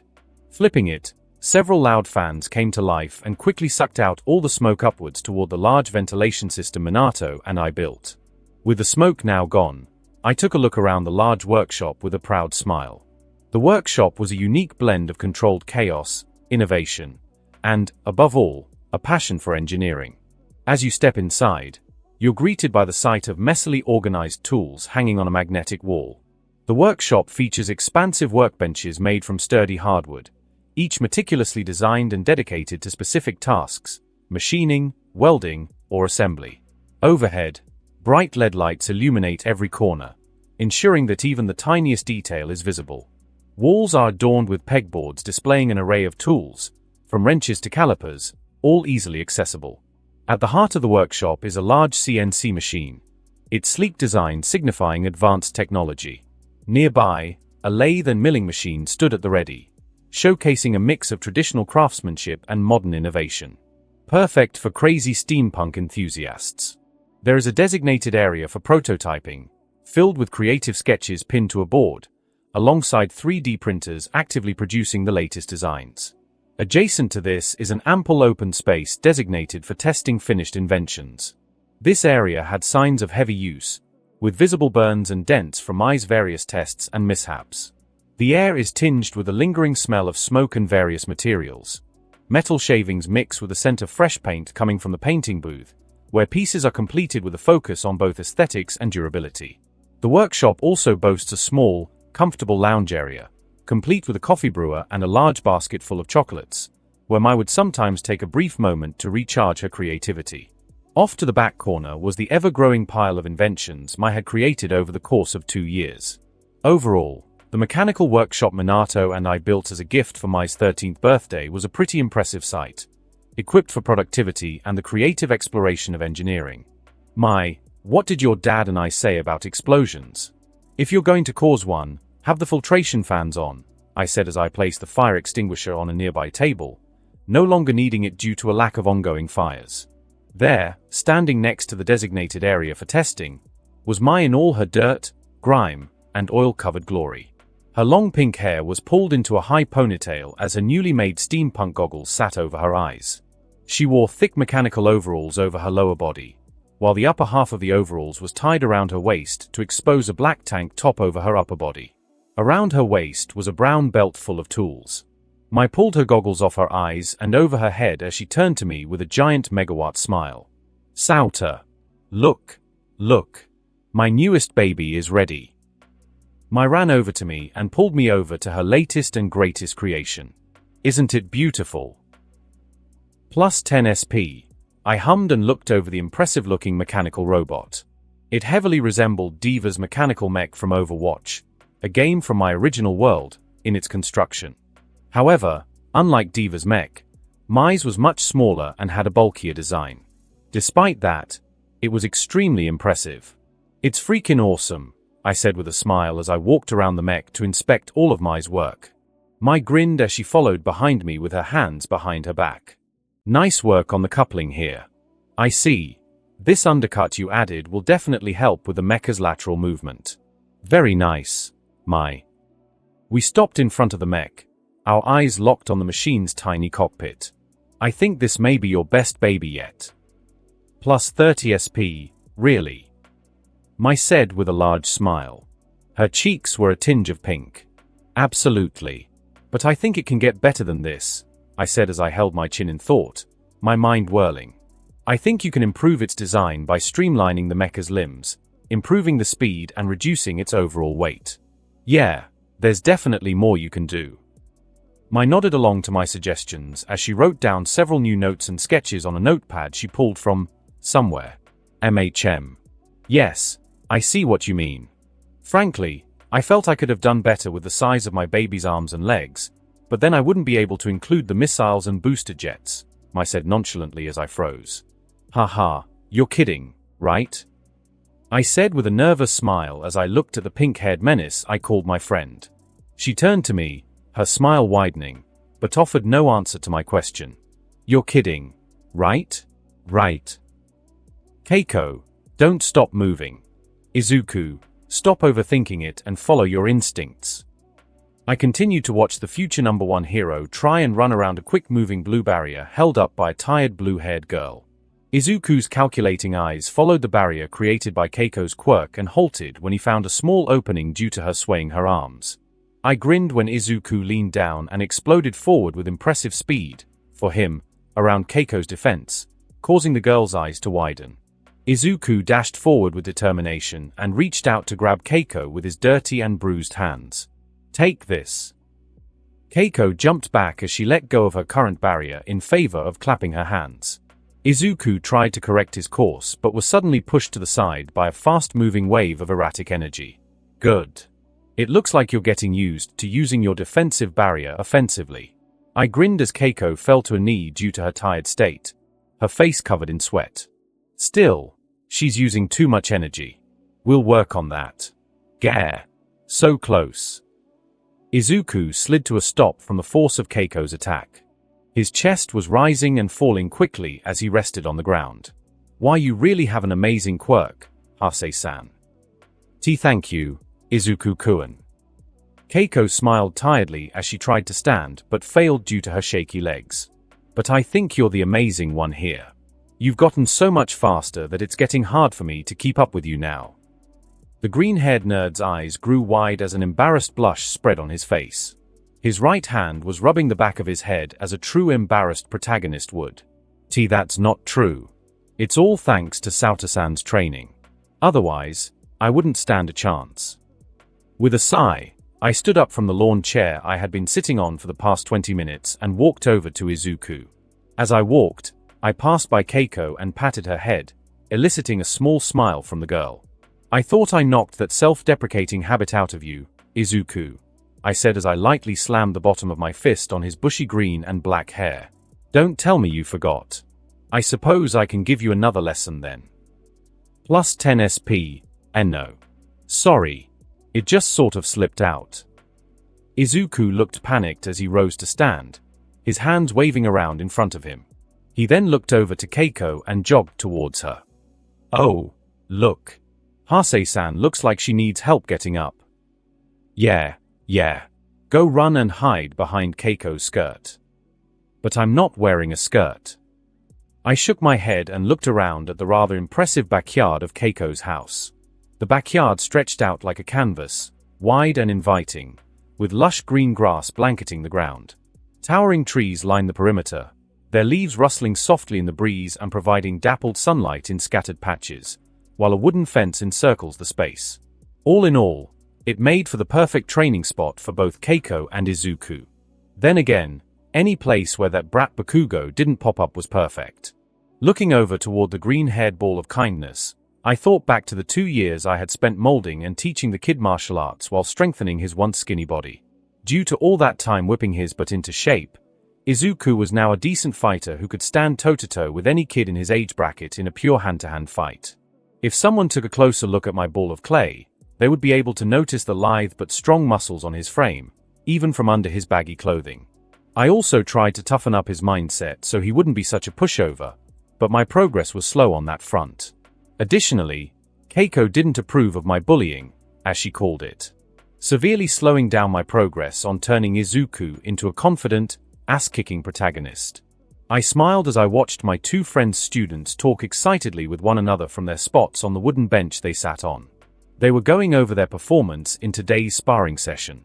While they talked, Keiko's mother walked out with a tray of drinks for them with a loving smile. Perhaps your energy reserves for your quirk coincides with each clap of your hands? Have you ever noticed a strain with each clap you do, Hase-san? Now that you mention it, I think I do feel a slight pull whenever I activate my quirk.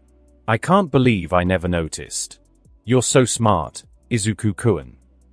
I introduced Izuku to Keiko around a year and a half ago when I decided that if I was going to train him, I might as well train Keiko so she would be a heavy hitter whether she does get into UA or not. Knowing what future that school had, I'd prefer it if she went to Shiketsu.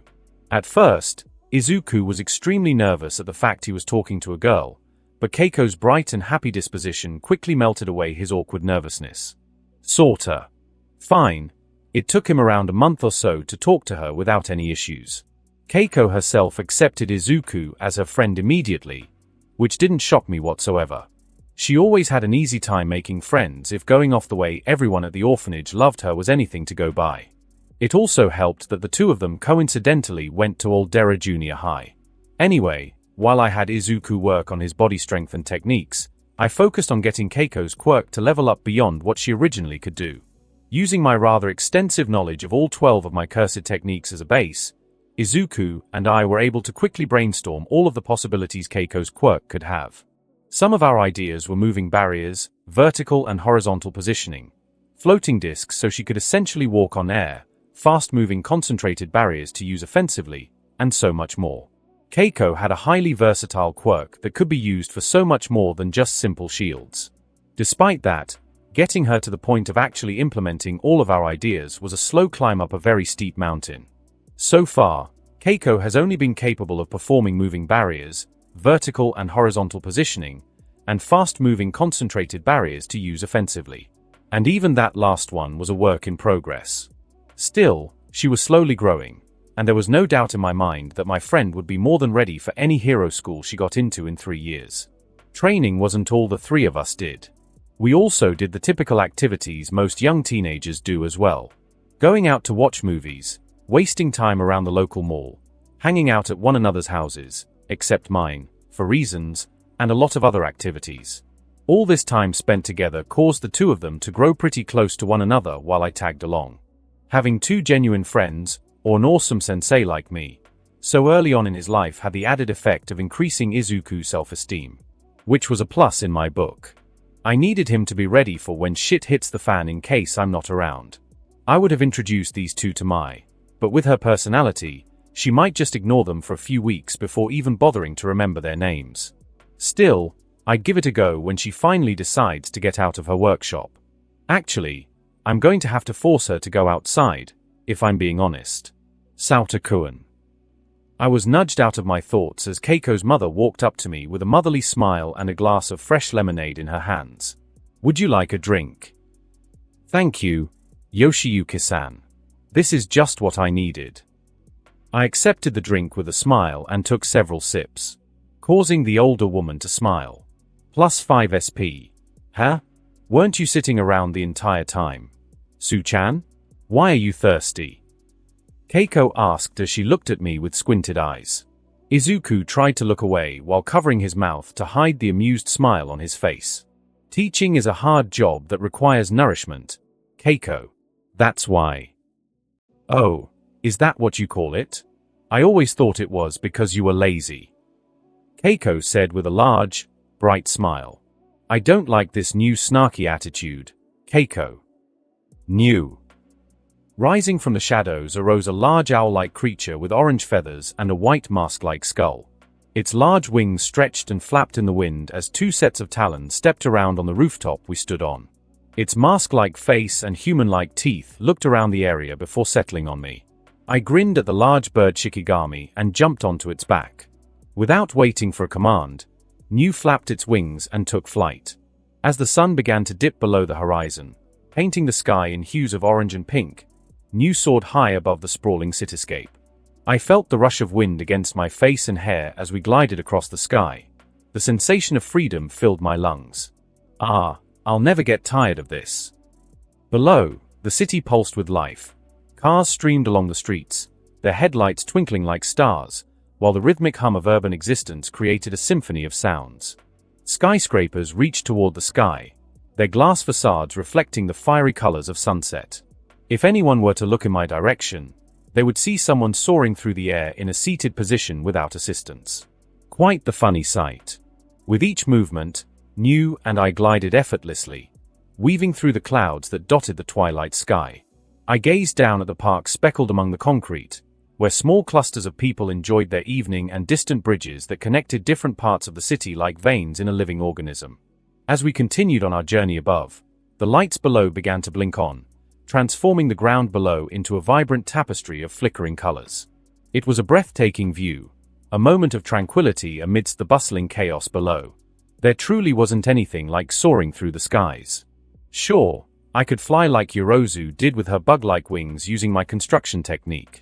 But I liked riding on New a lot more. Sitting on my Shikigami's back as it soared through the sky reminded me of how Goku rode on his Nimbus cloud. I was living the dream. Unfortunately, the sight of a large, black dome in the far-off mountains came into view. New tilted its wings, and we began to descend toward the black dome, or, as I know it, a curtain. My Shikigami and I glided right through the curtain with no issue, and the sight of a large Japanese-style building surrounded by a 10-foot-tall stone wall surrounded by thick trees came into view. Soon enough, New landed on the large open courtyard of the property and quickly melted into my shadows after I gave it a thankful pat on its wings once I was on the ground. I looked around my large home and grinned. Yes, my home. I had run into this property a year ago during one of my nightly runs when I tracked down a band of Yakuza I thought worked for the Shaiha Saikai, the organization led by Overhaul. Unfortunately, the group of Yakuza I found wasn't affiliated with the child-abusing assholes and was instead a part of a different group. Oh, that didn't mean that I was going to let these guys go.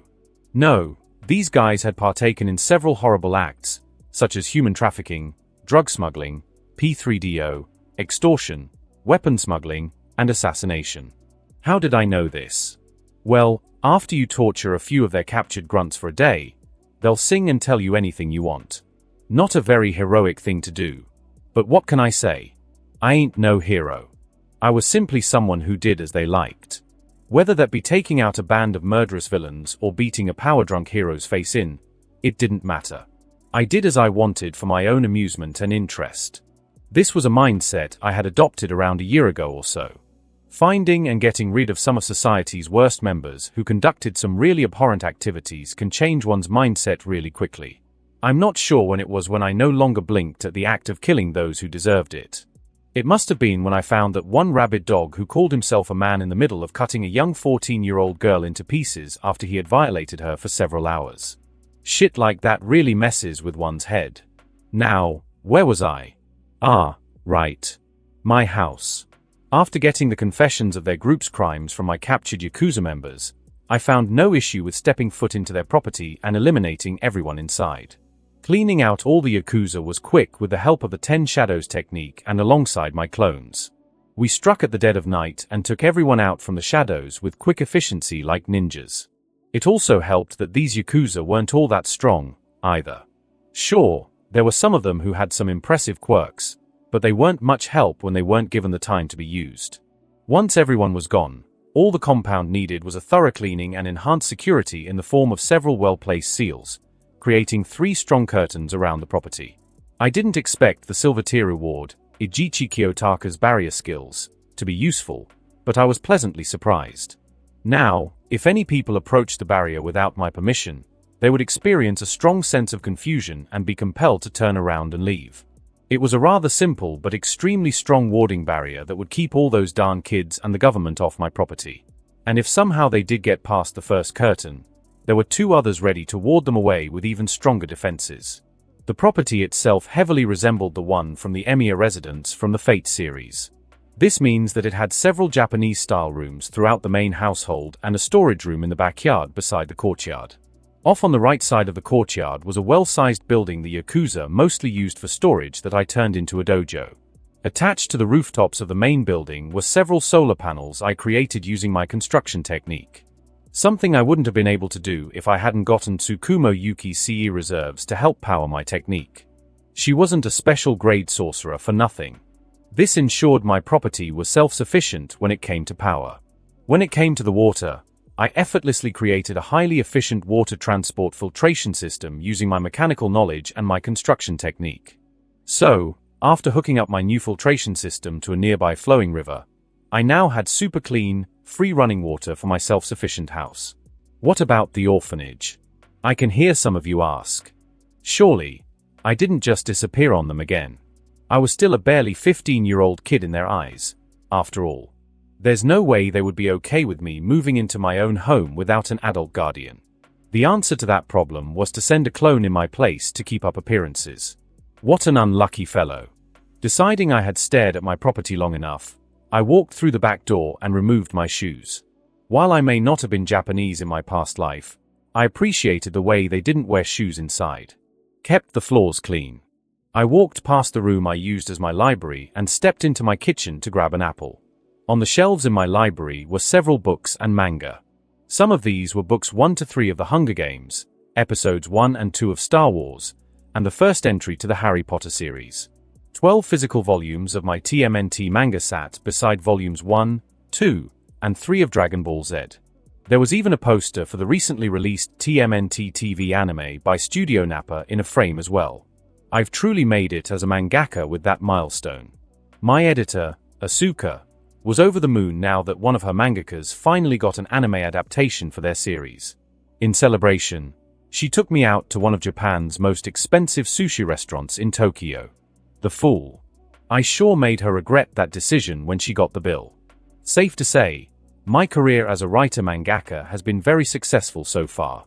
Now, all I needed was to get some movie adaptations for my books. I threw myself on my large L couch and turned on the 80-inch OLED television. The television opened to a news channel where a brown-haired newscaster with a purple top looked up from her stack of papers. A large black and red title sat in bold letters near the bottom. Shocking news. Why? Bloody tragedy at Karelia Junior High. Sources tell us that the middle school student who mauled her classmate, injuring him severely, is still on the run. No information on the attack has been offered as of yet. The newscaster said with a disturbed expression. The picture changed to a male student, but his face was hidden from view. Toga was always smiling and friendly. I can't believe she'd do something so brutal. The picture changed again to a scared girl, her face also hidden from view. I saw her. Toga. She stuck a straw into Saito's and sucked on it. It was like she was in a trance. I clicked off the television and sat up on my couch, my hands underneath my chin. Toga Himiko. She was one of the main antagonists from the original series. If left unchecked, Toga would one day be a member of the League of Villains, affiliated with the Vanguard Action Squad, and later become one of the 9 lieutenants of the Paranormal Liberation Front. Besides all her fancy titles and positions, Toga was also a girl who was mentally unstable due to the years of mental and possibly physical abuse from her parents due to her nature. She was a person who was pushed to her breaking point until she finally snapped and attacked her classmate. That child is a demon. That smile is so creepy. Stop it. Why can't you be a regular girl? Why can't you be normal? The words her parents said to Toga when she was a child must have left deep mental scars in her psyche. No wonder she went crazy. Now then, what do I do? I have 2 choices in front of me right now. Option 1, I do nothing and let things proceed like they would in canon. This would keep the timeline as close to the one in canon as possible, giving me the edge when Shigaraki and the League start their shenanigans. Option 2, I start a search for Toga and help her go through her issues so she doesn't go down the road of villainy. While I'm not sure what happened to her at the end of the story, if it ever did end, with her status as a killer and a member of the League of Villains, I doubt she had a happy ending. I don't know. She may be more trouble than she's worth. I ran my fingers through my hair as I tried to make up my mind. Still, she would be a great constant stream of points. Coming to a decision, I stood up from my couch and walked out of my living room toward the back door. I slid the door open to step out onto my back patio. Once outside, I looked up and whistled. Quickly, several of my crows flew down from their large birdhouse full of fruits, seeds, and corn to stand at attention before me. Standing in a neat, orderly line were Crow Gojo, Geto, Shoko, Mai, Yuji, Nabara, Mai, Miwa, Momo, Todo, Yuta, and Hakari. All right, everyone. I have a job for you. The morning sun hung low in the sky, casting a warm golden hue over my home's courtyard. I stood at the center, my bare feet planted firmly on the cool dirt floor, the earthy scent of the surrounding trees filling the air. A heavy, scuffed punching bag hung on a steel pole in front of me. With each steady breath I took, I felt my curse energy course through my body. I began with a series of slow, deliberate movements, focusing on my several stances. Each pose was a dance of strength and balance, cultivating a connection between my body and the ground. The rhythm of my breath matched the flow of my motions, creating a zone-like state that brought me into the moment. As I transitioned from one stance to another, I visualized a never-changing opponent before me. All for One, Shigaraki, Overhaul, 9, Wolfram, Venomous, Muscular, and many more.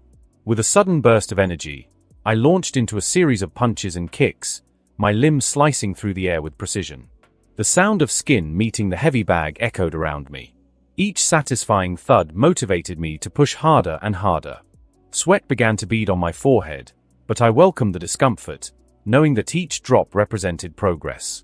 After several hours of relentless practice, I finally paused, my shirtless body coated in a sheen of sweat. I closed my eyes and focused on my breathing. Feeling my heart rate slow, I sat cross-legged on the ground and continued to focus on my breathing, grounding myself in the stillness of meditation. Nita Arata's painkiller, Nanami Kento's ratio, Nishimiya Momo's tool manipulation, and Dagon's disaster tides were the 4 cursed techniques I had managed to pull in the past 2 years, much to my dissatisfaction. Nita Arata's painkiller allows its user to stop existing injuries from getting any worse. Arata can't heal wounds, but he can stop bleeding and reduce the pain for anyone he applies it to. However, any injuries sustained after the technique's application are unaffected. A rather useful technique for a supportive role. It'll help me continue a fight without having to worry about any life-threatening injuries.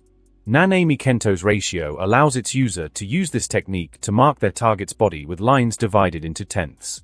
If the user is able to strike one of these lines on exactly the 7:3 ratio point, they deliver a critical hit to the subject. This allows them to deal significant damage to tougher adversaries and cleave weak opponents in two in a single hit. If used properly, ratio could be used to land critical hit after critical hit on an opponent. Not to mention the potential it had if combined with a black flash. It was exciting to think about. Nishimiya Momo's tool manipulation allows its user to freely manipulate a sorcerer's broomstick or tool by levitating it telepathically. Among other magic broom-related skills, this technique grants the user the ability to levitate on the tool or create gusts of powerful wind imbued with CE. What can I say about this technique? I didn't plan on moving around with a broomstick, so this technique was useless unless I could figure something else out for it. Finally, Dagon's disaster tides allows its user to manifest high volumes of water and control it using their CE. It is incredibly versatile, allowing for use in all ranges. It can be used as a water shield for close and mid-range and as a large, sweeping wave for long range. Having another curse technique from one of the disaster curses was a great addition. While Dagon didn't have the opportunity to show off all he could do like Jogo, I knew that with enough training, I could push this technique to greater heights. Just imagine a gigantic roaring tsunami coming your way. Definitely a promising technique. Even with all these new additions to my ever-growing list of curse techniques, I was still unsatisfied. Having the 10 shadows was not enough. I still needed the Limitless, Shrine, Star Rage, Sukuna CE reserves, and the 6 Eyes. Not to mention, I haven't even gotten a single domain expansion as well. Hell, I'll even accept Takaba Fumihiko's Comedian or Mahito's Idol Transfiguration at this point. Actually, I wouldn't mind Mahito's technique. I forgot how crazy strong it was. One touch, and I win. Talk about overpowered. Why was I so unlucky that I hadn't gotten any of the techniques or passives I actually wanted? Damn you, Gacha gods. 4 skills and passives. I was able to pull Kenjaku's martial arts skills, Ijichi Kiyotaka's barrier skills, and Fushiguro Toji's advanced perception. Kenjaku's martial arts skills were a wonderful addition to my already impressive martial arts repertoire. It has greatly increased my hand-to-hand proficiency to even greater peaks. After all, a sorcerer who had lived 1,000+ years has had a lot of time to learn almost every martial art ever created in his world. Ijichi Kiyotaka's barrier skills were something I didn't know I needed until I had them. Barriers in the JJK world were used to conceal, contain, or deny entry to others within that space. Ijichi, in particular, was a rather skilled barrier user who was trusted highly by Gojo Satoru himself. The man proved himself an asset when he used a barrier to conceal Gojo's hollow technique, purple, during his opening attack on Sukuna.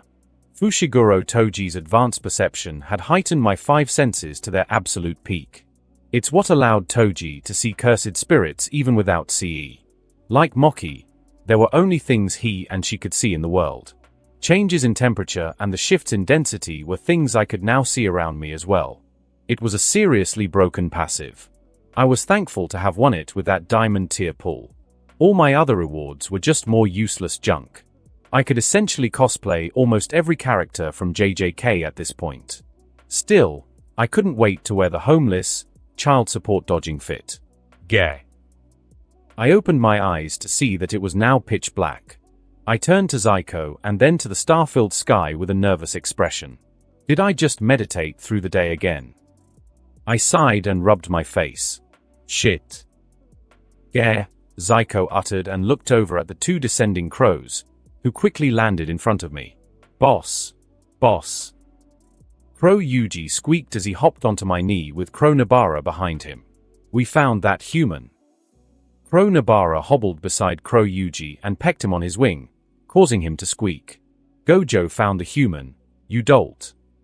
Alright. So mean, good work, you two. I stood up and lifted my arms to unwind my stiff joints. I then began to go through some stretches. Now then, let's go pick up a stray. General Po. The laboratory was dimly lit, with flickering fluorescent lights casting eerie shadows across the cold, sterile walls. The air was thick with an unsettling mix of chemical odors, a pungent reminder of the experiments conducted within. Rows of glass beakers and vials lined the cluttered countertops, some bubbling ominously with iridescent liquids while others were stained with dark, incomprehensible substances. In one corner, a large metal table stood, grimy and stained, adorned with surgical tools that glinted menacingly under the weak light. Charts and diagrams, filled with incomprehensible symbols, were pinned haphazardly to the walls, giving a sense of frantic research and obsession. A heavy metal door, slightly ajar, groaned occasionally as if it harbored secrets that it desperately tried to keep hidden. The faint sound of dripping water echoed in the background, punctuated by the unsettling hum of machinery that seemed to breathe with a life of its own. Shadows danced along the walls, sometimes resembling figures peering out from the corners, evoking a sense of dread and anticipation. In this place, the line between genius and madness was blurred, and one could almost feel the presence of unrestrained ambition and evil lingering in the air, whispering of dark experiments waiting to be unleashed. Sukuna. What an interesting fellow. Sitting behind a computer within the lab was a man dressed in a suit whose face was entirely made up of scar tissue, extending from above his upper lip and covering his entire head and the back of his neck. As such, he had no visible nose, ears, hair, or eyes, though the outlines of his eye sockets were visible. Attached to his face and neck were several life-sustaining tubes and wires that stabbed themselves into his skin. Some would feel sorry for the sad state this man was in, but those who knew who he truly was would sooner run in terror. For this man was none other than All for One. Once Japan's most powerful villain. Unmatched by all. All, except for the symbol of peace himself, All Might, who reduced him to the sad state he currently found himself in. A slow, intrigued smile grew on the disfigured man's face as he looked at the blurry image on his computer of a hooded figure with a long black and golden staff sitting over their shoulders as he seemingly flew through the air in a standing position as the moon hung in the starry sky. A quirk that allows you to control your own blood, swap places with small objects, have great strength, have high speeds, fly, have a form of telekinesis, have the ability to conjure both fire and water, have masterful martial arts, and have high-level weapons knowledge, and who knows what more. All for one said with an ever-growing sinister smile. You're like me. How very interesting indeed. General Pu. The paved streets glistened under the pale glow of the street lamps, casting long shadows that flickered in the night breeze. Toga Himiko kept her distance, just enough to remain unseen but close enough to keep the drunk salaryman in her sights. The man moved back and forth, swaying around due to his inebriation. His coat flared slightly as he trekked. Himiko was a fair-skinned girl with an attractive face. She had inward-tilting yellow eyes with thin, slit-like irises that resembled those of a cat. Her wide mouth had a somewhat feline appearance, as her canines were pointed and longer than her other teeth, giving her a vampiric look. Her loose, shoulder-length hair was a pale ash blonde, and two chin-length side bangs framed her face. With each step, her heart raced. The streets were nearly empty except for the occasional rustle of leaves and the hum of late-night traffic. Himiko followed the man into a dimly lit, narrow alley, its walls adorned with peeling posters and fading graffiti. The scent of damp earth mingled with something spicy, perhaps leftover food from a nearby restaurant. He paused at a corner, glancing over his shoulder. For a fleeting moment, she held her breath, pressing herself against the cool brick wall to blend into the shadows. The man seemed to scan the area, and she wondered if he could feel her presence. Shrugging, the man unbuckled his pants and pulled out his member to release himself on the wall before him with a long, satisfied sigh. Himiko's face grew into a wide, hungry smile as she gripped her dirty box cutter tightly. The man's back was turned to her. This was her chance. She walked around the corner, where she hid behind her dirty school uniform matted with dirt and dried blood. Her loose, crusty hair swayed as she approached the man with a blaring hunger in her stomach. As she took one step, she felt her legs shake from exhaustion, causing her to briefly pause. The several sleepless nights Himiko had gone through were beginning to affect her. But that would change soon. Himiko would finally have a taste of the glorious, delicious, beautiful, life-sustaining blood again. She couldn't wait. Her dear Saito's blood was so delicious. She couldn't wait for another taste. Blood was all she could think about. Not even her painful hunger or thirsty throat could distract her right now. Blood. Just a little. Just a tea taste. Himiko muttered as she and the man were only 3 meters apart. I'll just stab you a little bit. It'll only hurt for a second. Are you sure you want to do that? Once you start down that path, you won't be able to stop. Himiko and the pissing man spun to look at a hooded figure leaning against one of the walls in the alleyway with their hands in their jacket pockets. Seemingly appearing out of thin air. The drunk man quickly buckled up his pants and turned back and forth to the hooded figure and Himiko. What the hell? Who the hell are you two? Get lost, you bozo. The hooded figure shooed the man away. And stop pissing in the streets. That's disgusting. Heh. Who the hell shunk? Both Himiko and the man blinked in confusion as a thick knife stabbed itself beside the drunk man's head, silencing him. Seeing the weapon, the man screamed in fright and ran out of the alleyway, leaving the hooded individual and Himiko alone. Sukuna pushed himself off the wall and approached Toga. Now then, Toga. Let's talk. I watched as Toga took a nervous step back. Her scared eyes scanned me up and down while occasionally looking around for an escape route. Who are you? Toga whispered. Did my parents send you to find Emmy? I looked over Toga's state of dress and frowned. The girl was still wearing her school uniform, but at this point, it was hard to tell it was a uniform, given how dirty it was. Her skin was also covered in filth, and my enhanced sense of smell was able to pick up that she hadn't showered in a while. No. Those ass hats didn't send me after you. I said as I threw back my hood. No need to keep scaring the girl. Plus 10 SP. Standing in front of me wasn't the Toga Himiko that would one day fight and kill for the League of Villains. No, this was Toga Himiko, who had recently gone through a mental breakdown. A broken girl that had finally snapped and attacked her classmate, causing her to run away out of fear of the consequences. This Toga Himiko was just a scared, confused middle schooler. Not a trained killer. My name is Sukuna. Nice to meet you, Toga, I said as I took a seat on a nearby stack of wooden boxes. I intentionally made myself smaller to her in order to help calm her down. I wanted to tell her my real name, but I decided against it for now. I wanted to see how this plays out first. Sukuna, are you with the police? A hero? Toga asked as she held her box cutter in front of her. But by the way the box cutter shook in her dirty hands, it was easy to tell she was still terrified of me. I am not going back to them. I won't. I can't. Easy there. No one's taking you anywhere you don't want to go, I said with my hands raised. I then slowly reached into my jacket and pulled out a paper bag. Toga watched me carefully as I reached into the bag and pulled out a warm meat bun. You hungry? I'm not. A low, rumbling sound echoed from her stomach, causing the girl to blush in embarrassment and frustration. I'm not hungry. Plus 25 SP. That so? Well, I'm famished, I said as I placed the wrapped up meat bun a good distance away from me on the wooden box I sat on and pulled out another bun from the bag. I'ma eat. And so I did. Who would have thought meditating all day without eating a thing would cause one to be painfully hungry? I ate my food silently while keeping an eye on Toga. She looked away from me toward the other end of the alley but then back at the waiting meat bun. Her stomach rumbled again, causing her to grimace. She then shuffled closer and snatched the meat bun away. Toga quickly unwrapped the bun and began to eat with gusto. These buns are my favorite. The old woman who makes them always makes the dough fresh every day, I said softly and took another bite. She doesn't just make meat buns, though. There's a multitude of flavors, too. Toga ignored me and continued to eat like a starving animal. I smiled and slid over another bun for her, which she quickly took while throwing me a suspicious glare. I like sweet things. That's so. I smiled at her and then brought out a canister. Water. Toga paused mid-bite and eyed the canister suspiciously.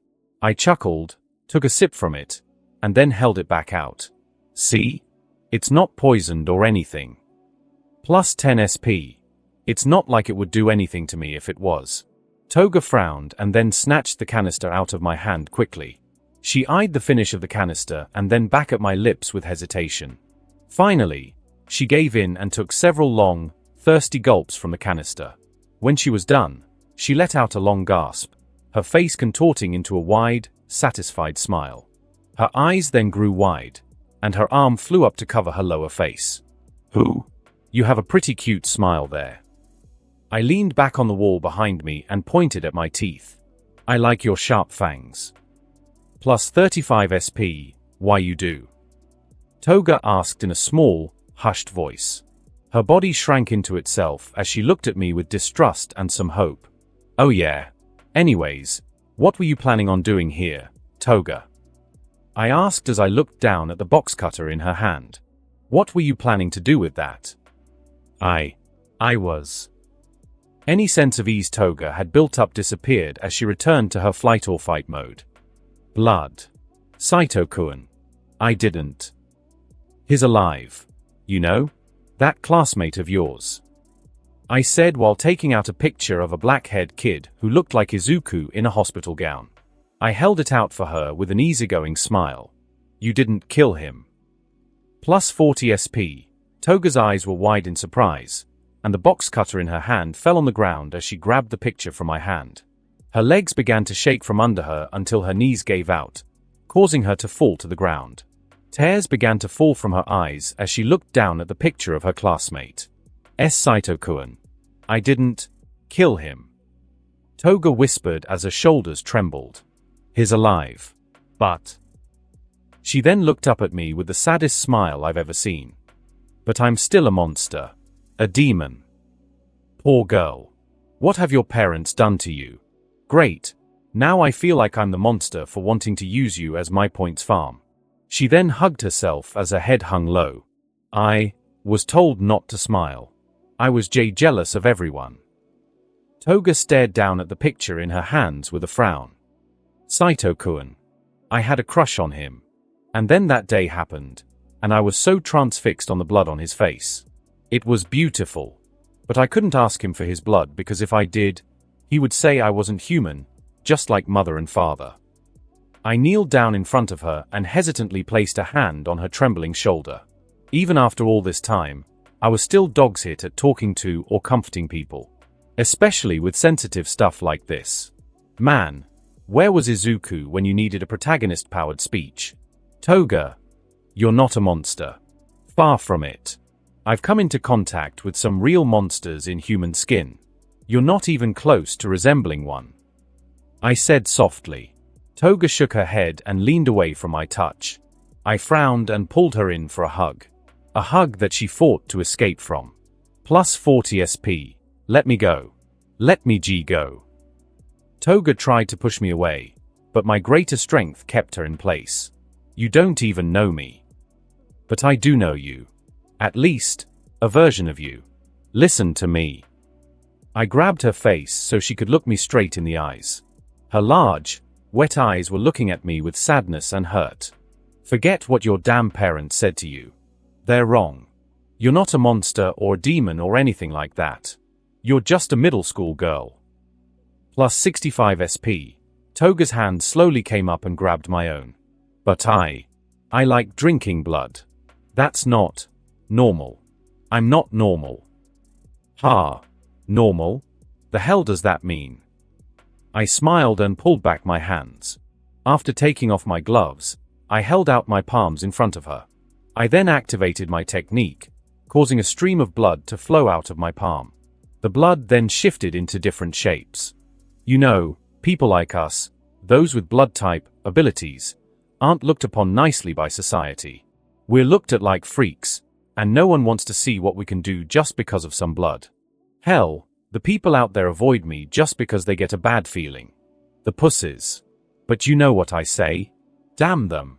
Damn them to hell and back. Why can't we live like we want, like everyone else? Plus 100 SP. What I said was true. In this superhero society, those with uncomfortable or gross quirks were looked at with disdain and disgust. Vlad King had to prove himself for several years until his blood type quirk was seen as okay. And that was with the benefit of being a famous pro hero with great connections. But not everyone can be like him, a famous pro.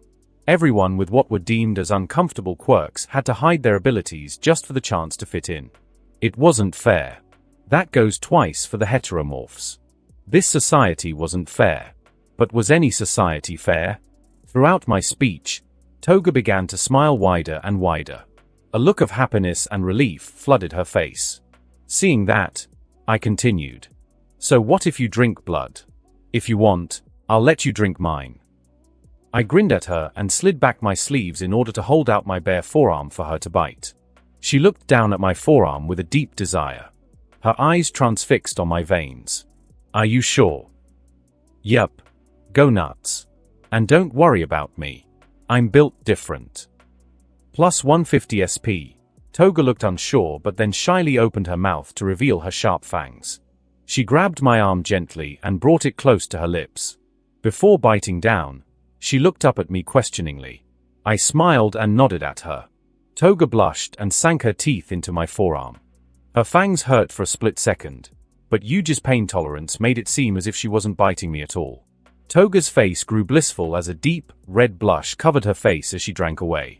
She was starting to remind me of a cat, especially considering her eyes, so I began to pet her head out of instinct. After a minute or so, I began to feel a bit lightheaded. Thankfully, she pulled away, seemingly having her fill. She licked the dripping blood off my forearm and then off her lips with a clouded look in her eyes. How do I taste?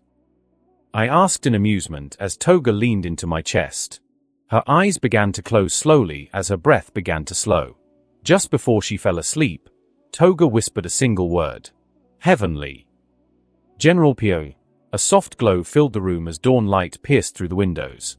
Himiko stirred, her mind slowly unfurling from the depths of sleep. For a moment, she was enveloped in a cocoon of warmth and comfort, but as awareness crept in, she felt a flicker of disorientation. The sheet beneath her was unfamiliar and cool against her skin, and she could hear the faint sound of birds chirping outside. This wasn't her bed. This wasn't her house. Himiko's eyes snapped open, blinking against the brightness, and she quickly propped herself out of bed. She looked around the bare room. The floors were made of pristine hardwood, and the walls were painted soft beige. A large dresser and desk stood on the other side of the room. A gentle breeze rustled the leaves outside, casting fleeting shadows across the space, creating a dreamy yet unfamiliar atmosphere. Panic fluttered in her chest as memories from the night before began to assemble.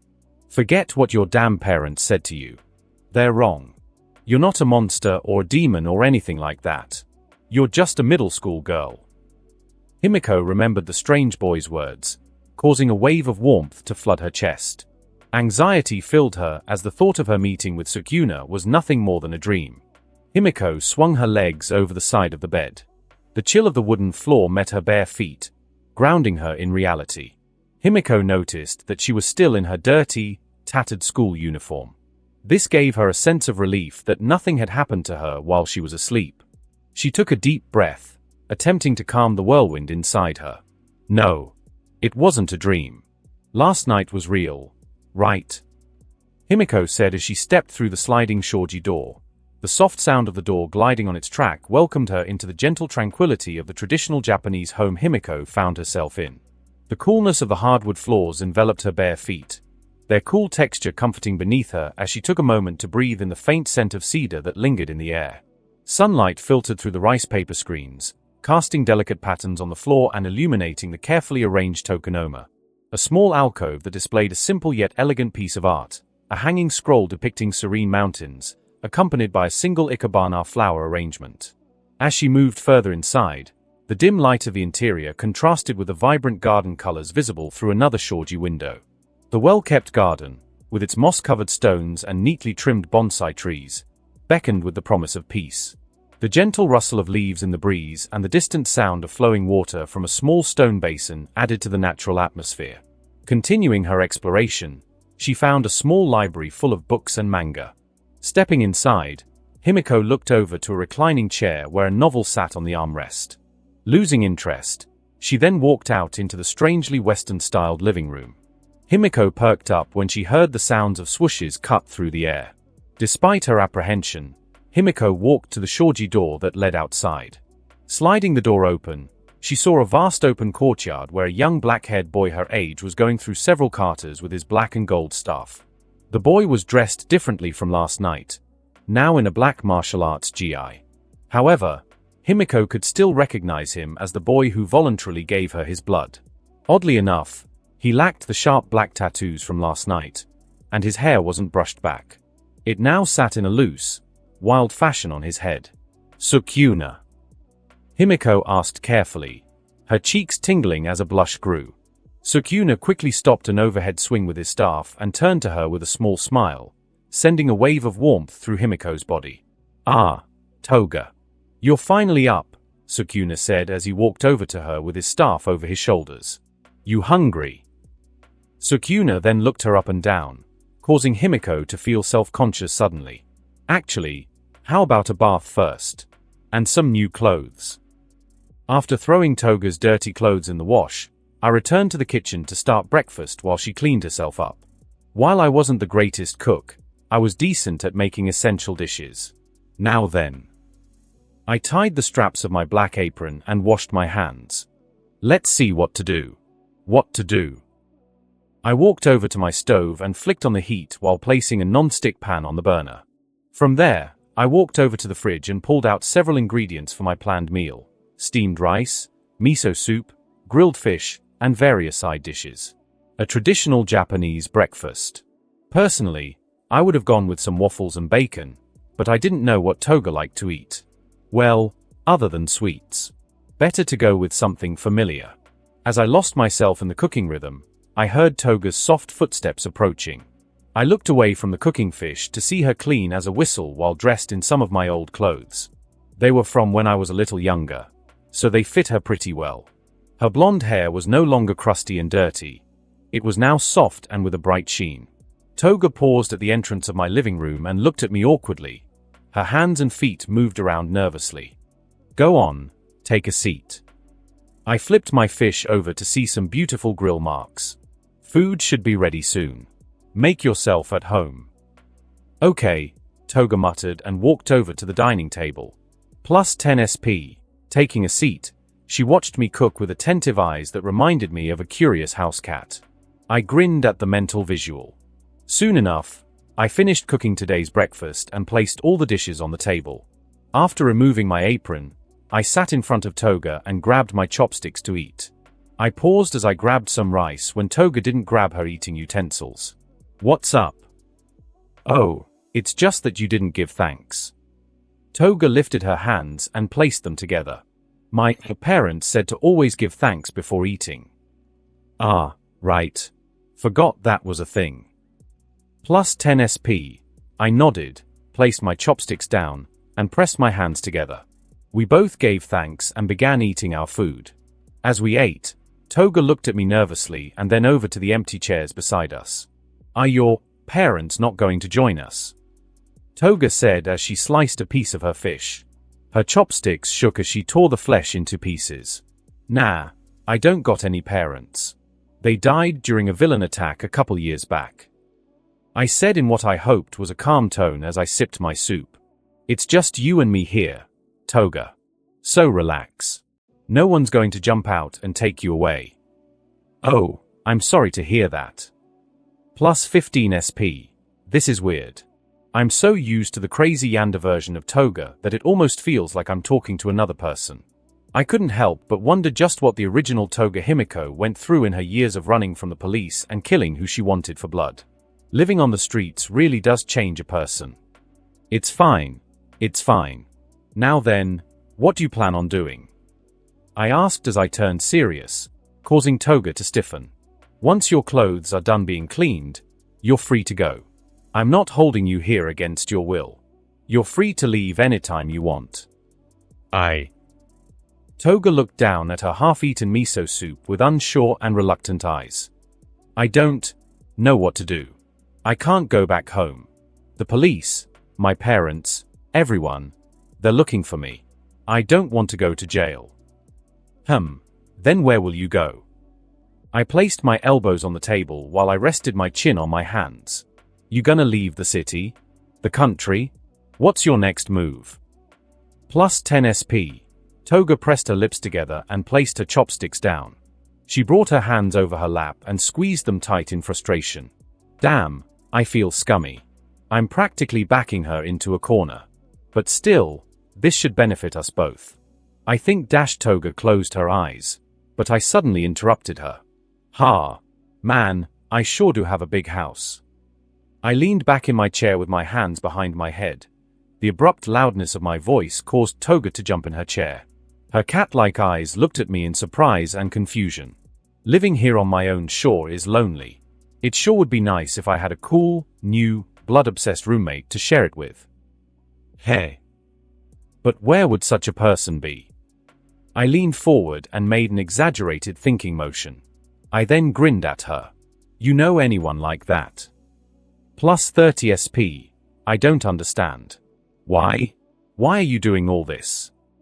Toga asked with genuine confusion. "Why are you being so kind to me?" Ain't that the million-dollar question? There was no way I could up and say I wanted to keep her around to farm points. No, that would be ridiculous. Even if I did say that, I knew that statement wouldn't be entirely true. In the original story, I always felt bad for some of the members of the League of Villains. Most of them were just the rejects of society who had no one to turn to until they found each other.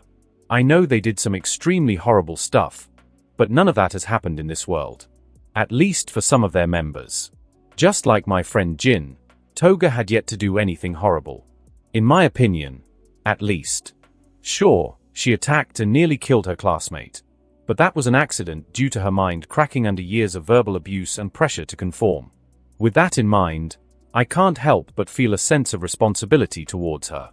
Maybe it's because I see a different side of her, a side that's vulnerable and in need of help. This Toga could still be saved. She could still have a future, a happy ending. And I wanted to give her that. Not because I was some hero or pillar of justice, but because I couldn't ignore her pain.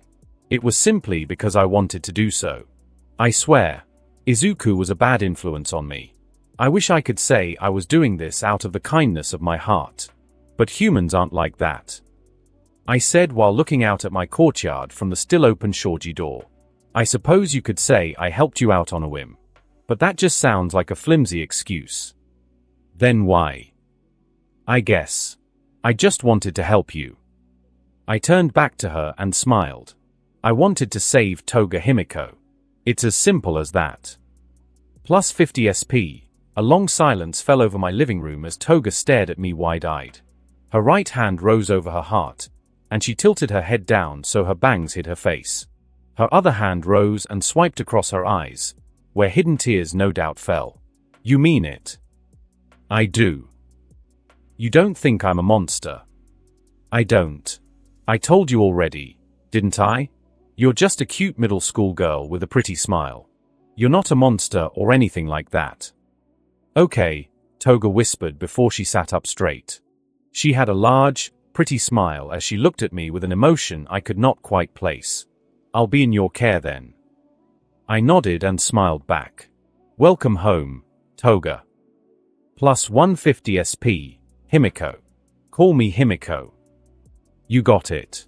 Oh, by the way, my actual name is Shimizu Sauta. I like Sukuna-kun better. General POV. Izuku-kun. Over here. Midoriya Izuku looked over to see his blue-haired friend, Hasei Keiko, waving at him from his classroom entrance. She had a bead of sweat on the side of her face from running across the school to come pick up her friend. Those still hanging around the classroom turned to her briefly before shrugging. Keiko's presence had been a repeat occurrence in the room. Hasei-san. Izuku said as he quickly placed his books into his school bag. What are you doing here? Keiko grinned and lifted a packed lunch. Wanna have lunch with me? Oh, yes. Of course. Izuku blushed in embarrassment as he stood up from his chair with his yellow backpack strung on his back. I just have to go buy some. Don't worry about that. I made some extra, so you're welcome to eat it. Are you sure? I don't want to be a dash you're no bother, Izuku-kun. Now let's go eat. Izuku smiled as he and Keiko walked through the halls of Aldera Junior High. The halls were rather packed, with students moving to their preferred lunch spots or heading to the cafeteria. Despite that, the two quickly reached their favorite place, a bench under a large tree in the school's open courtyard. Once they were situated, the two began to eat Keiko's packed lunch. At the same time, they chatted about random topics, primarily topics revolving around the newest pro heroes around the world, All Might. In the end, they ended up focusing on the subject of the latest TV anime that was released a month ago. You know, I still can't believe how cool the Teenage Mutant Ninja Turtles are. I thought the manga was great, but the anime adaptation somehow elevated several of the manga's panels. Izuku said as he grinned in excitement while holding the last volume of TMNT. Keiko nodded with a smile as she placed the empty lunchboxes into her school bag. Right? I mean, 4 mutant turtles trained in ninjutsu living in the source. What's not to love? Oh. Who's your favorite? That's a tough question. I think I have to go with Leonardo. He's the leader and so disciplined. I really admire his dedication. Good choice. I like Raphael. He's got that whole tough guy thing going on, but you can definitely see his softer side, too. I appreciate his passion. He kinda reminds me of Su-chan a little. True. Raphael does have that intense attitude like Sauta-san. What do you think about their dynamic as brothers? Izuku asked. It's awesome. They balance each other out so well. You've got Leo's focus, Rafa's aggression, Donatello's brains, and Michelangelo's carefree spirit. It's like a perfect recipe for adventure. Keiko said as she held up a finger with each point she made about the Turtle brothers. And it teaches a good lesson about teamwork. Even though they argue sometimes, they always come together when it counts. Exactly. Speaking of which, do you remember that scene where what the hell are you two nerds doing here? Izuku and Keiko both stopped their excited conversation to look over at the three newcomers. Standing a few meters away were Bakugo Katsuki and his 2 ever-present followers. Katsuki had his hands in his pockets while an annoyed expression marred his face. The 2 followers behind him looked at one another with nervous expressions before they forced on looks of confidence. Kaken, Izuku said evenly. Keiko frowned as she turned to Katsuki. We were just having lunch. Oh, yeah? Well, keep it down. I don't need you and your little girlfriend bothering me with all your geek talk, Deku. Katsuki said with his usual loud bravado as he glared at Izuku and Keiko. She's not my girlfriend. Kaken. Hase-san is just my friend. Izuku said with a slight blush on his face. Bakugo-san. Did you perhaps stub your toe this morning? Keiko said with a kind smile, causing Katsuki to twitch and turn to her with a snarl. Oh my, such a nasty look. Do you have something in your eye? What did you say, you bitch? It seems all your little explosions have caused you to be hard of hearing. You should get that looked at. It would be a shame if you became deaf in a few years. Keiko said as she placed her hands on her knees, a calm smile on her face. Izuku sighed and looked over to his friend nervously. Hase-san, Izuku whispered to try to calm down his friend. Calm down. To Izuku's knowledge, Keiko was usually a very happy and positive person. Over the last 2 years, she had been a bright light in his life. The days that he spent alone due to his condition were no more, thanks to her and his friend teacher, Shimizu Sauta. Despite her usual bubbly attitude, Keiko quickly became upset with anyone who bothered or made fun of Izuku for his quirklessness. It was as if she transformed into a different person. This change was both frightening and flattering for Izuku. Who do you think you are, hey? Katsuki growled as he took a step forward to Keiko but didn't move any further. That guy isn't here, yet you're so confident. You think you're stronger than me. Is that it? Keiko suddenly lost her smile and stood up with her hands on her hips. I don't like fighting, Bakugo-san. So, I'll use my words instead. Please leave Izuku-kun and me alone. We only have a few minutes left of lunch, and we don't want to waste them bickering with you. Ha! You damn Kaken. Izuku stepped beside Keiko and turned to Katsuki with a nervous but stern expression. That's enough. There's no need for us to argue. We'll tone down our volume so we won't bother you, okay? Katsuki looked stunned at Izuku's sudden boldness. His red eyes looked over Izuku's body to see that his lithe muscles sat under his school uniform. Even the way he stood was steady and loose, as if ready for anything. Deku, you. Katsuki grit his teeth tightly as he stared into Izuku's unflinching eyes. Damn you, just how much have you changed, Deku? Is it all because of that guy? Katsuki thought angrily. Damn you. Damn him. Bakugo-san.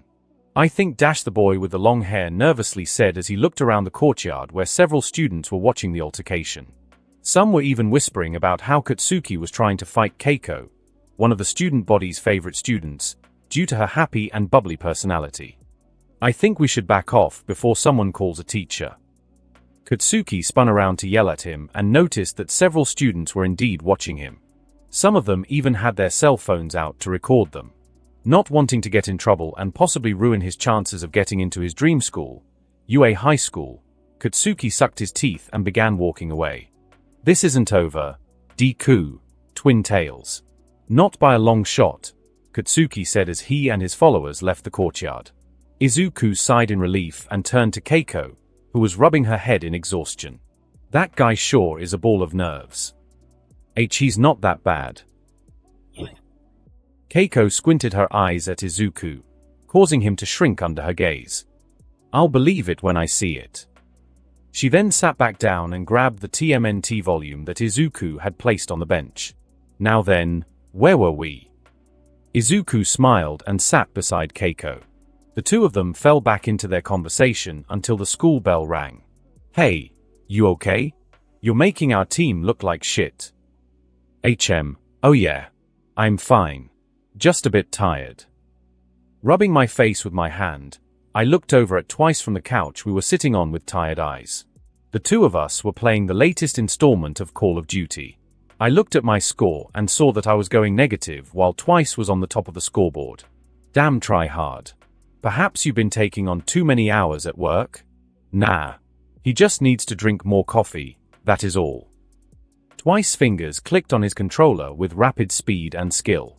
The man was racking up kill after kill with effortless ease. I'll give the man this. He's a god-tier gamer. I guess that's part of it, I muttered as I tapped away on my controller. I cursed when my character was sniped from across the urban map we were on with a perfect headshot. Damn you, Noobmaster69. It's always you.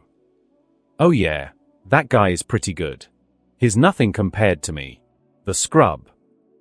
I smiled lazily as twice and I continued playing through several more matches. As we did, my mind melted away into what I'd been up to during the past few weeks.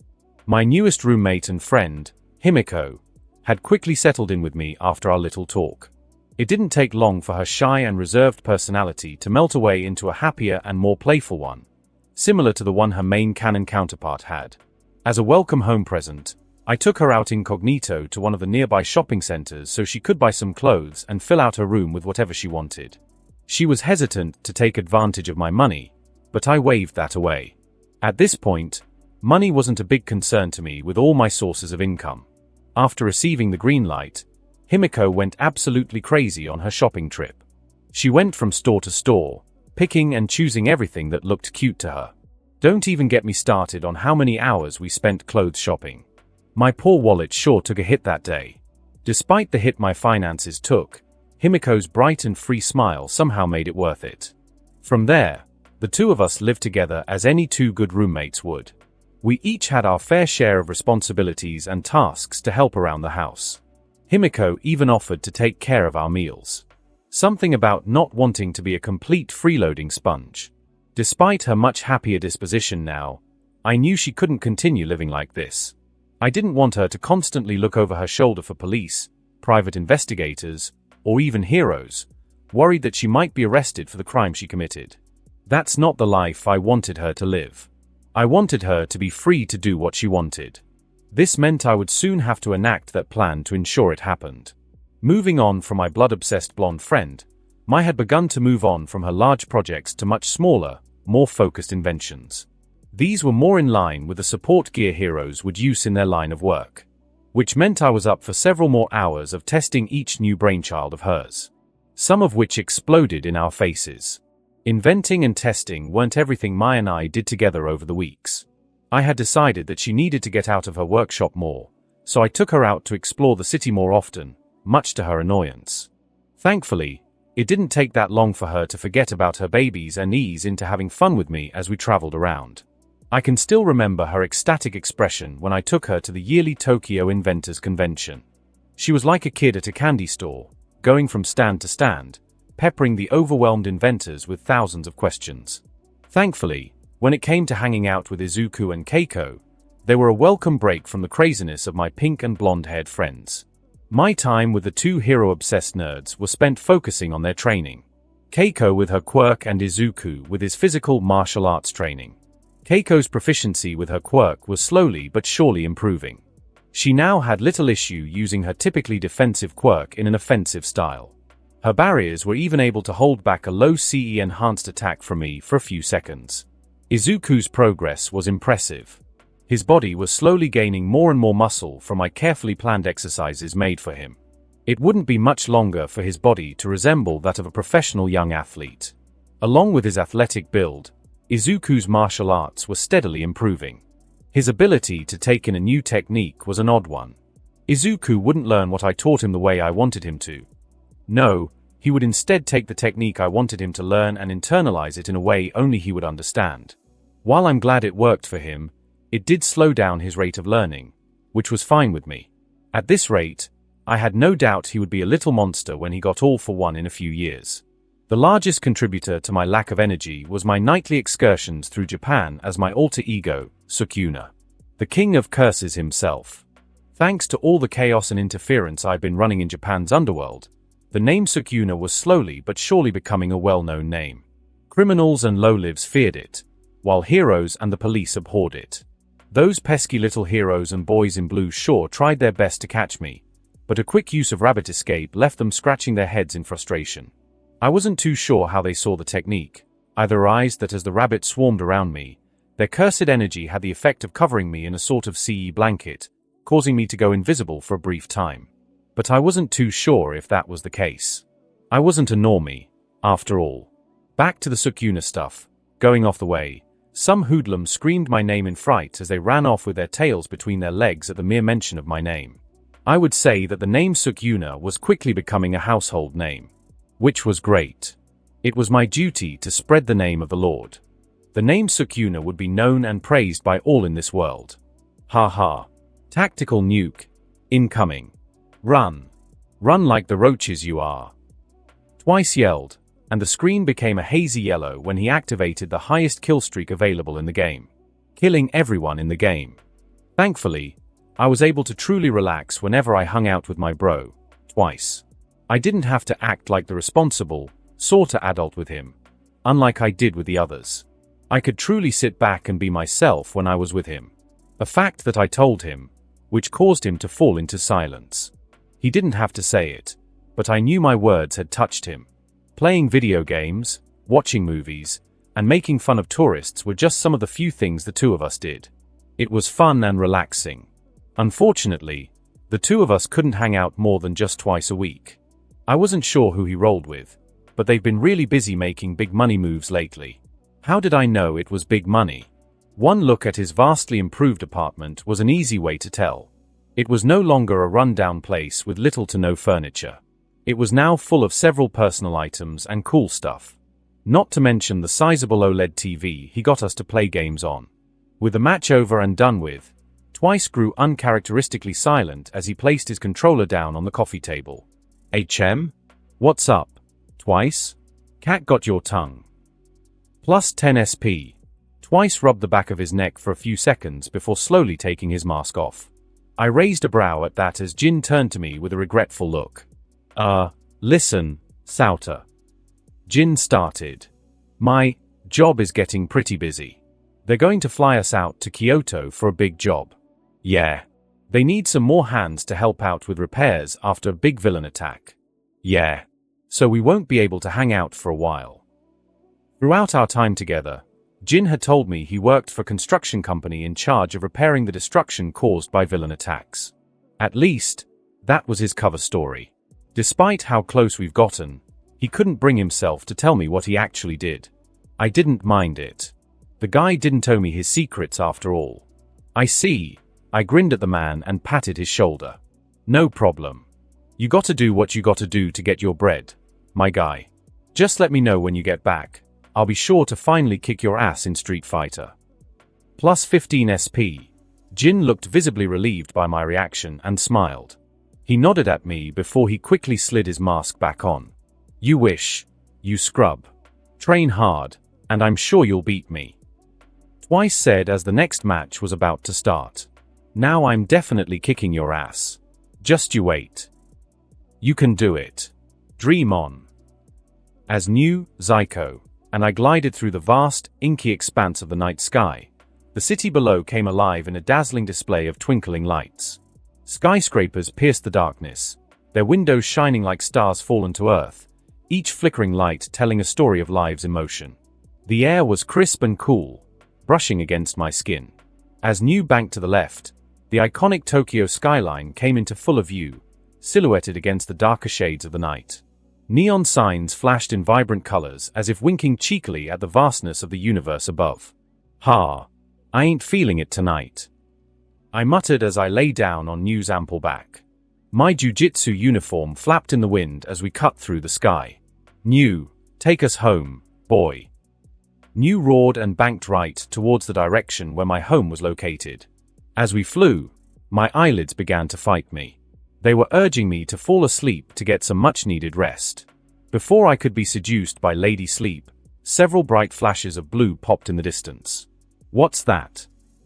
I asked while looking at the now fading lights. New. With a powerful flap of its wings, my Shikigami sped off toward where the blue lights appeared. After a few short minutes, we came upon an old, lonely boat dock. I jumped off New's back and looked around the eerily silent dock with sharp eyes, my Shikigami melting away into the shadows. The air around me was cool and tinged with the salty scent of the ocean, mingling with the earthy aroma of damp wood. Silhouetted against the star-speckled sky were some nearby boats. A faint breeze whispered through the dock, ruffling the boat's tarps and sending ripples across the dark water. Dimly lit lanterns hung from the sides of the dock, swaying slightly, their flickering flames illuminating sections of the planks with an ethereal glow. That smell. I turned to the right to see a wide-open door swaying in the air that led to a large seaside warehouse. My enhanced sense of smell could pick up the scent of burnt flesh from within the building. Curiosity took over me, causing me to walk towards the door. As I walked, I noted several black scorch marks on the concrete floor leading to the warehouse. Passing a glass window, I saw my reflection bounce off its surface. While bathed in the shadows of my hood, one could still see the bottom half of my face. Adorning my skin were long, sharp black tattoos. These were the tattoos Sukuna had on whenever he took over Yuji's or Megumi's body, or when he was in his original Hionira body. How did I have them? The answer was easy.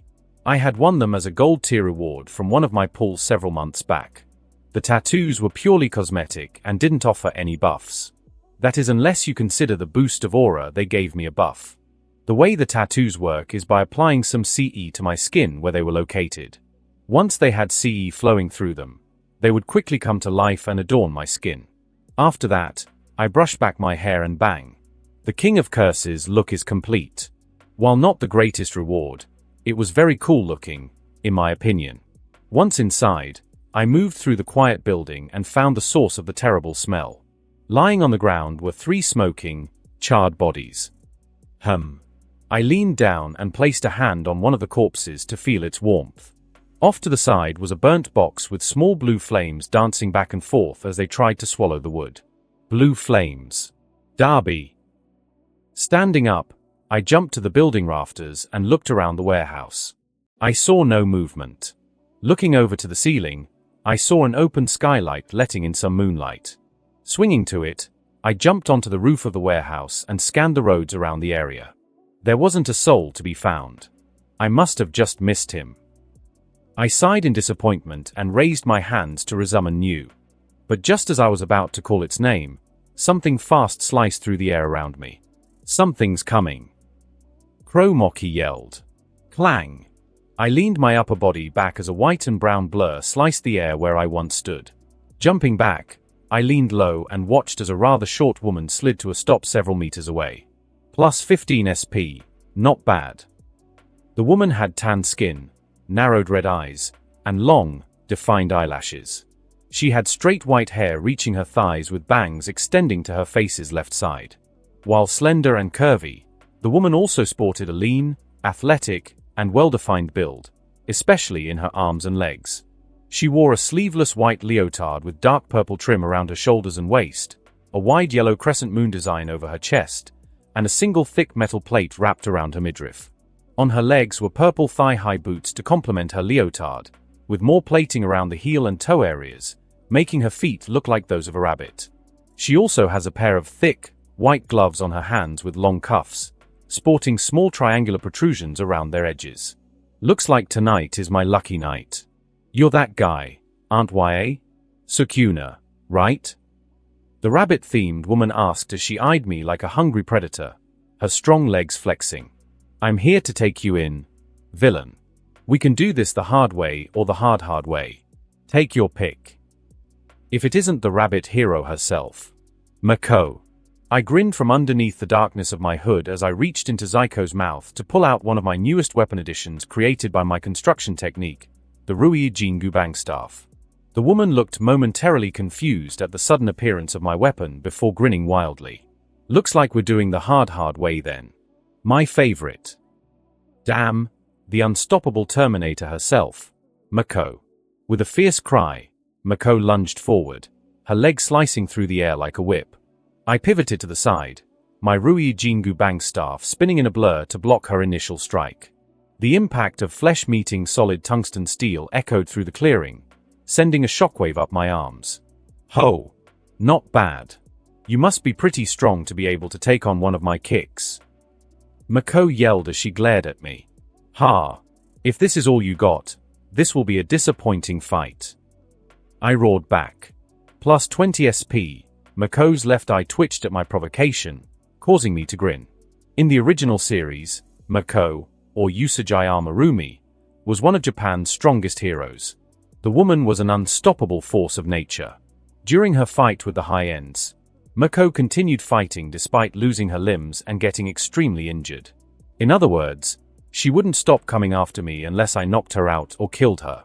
Killing her wasn't an option. She had an important role to perform in the future, and I didn't want to be labeled as a hero killer either. That, and I didn't want to deprive this world of her thunder thighs.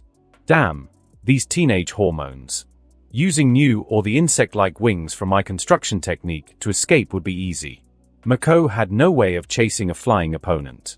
Sure, she could try pursuing me on foot, but she couldn't keep up for long. But I didn't want to run. No, I wanted to test myself against her. Right here and now. I wanted to see how my refined martial arts prowess did against an actual pro. Let's see. I currently have the 10 shadows, cloning, bird manipulation, and ratio equipped. My eyes looked over at the nearby body of water. Disaster tides would have made this a breeze. Oh, well. Let's see how pure skill and CE enforcement alone can do first, I whispered, my staff held at the ready. Seeing her move again, I countered by thrusting my staff forward, aiming for Mako's midsection. She ducked low, the golden tip of the staff grazing the top of her head as she rolled to the side.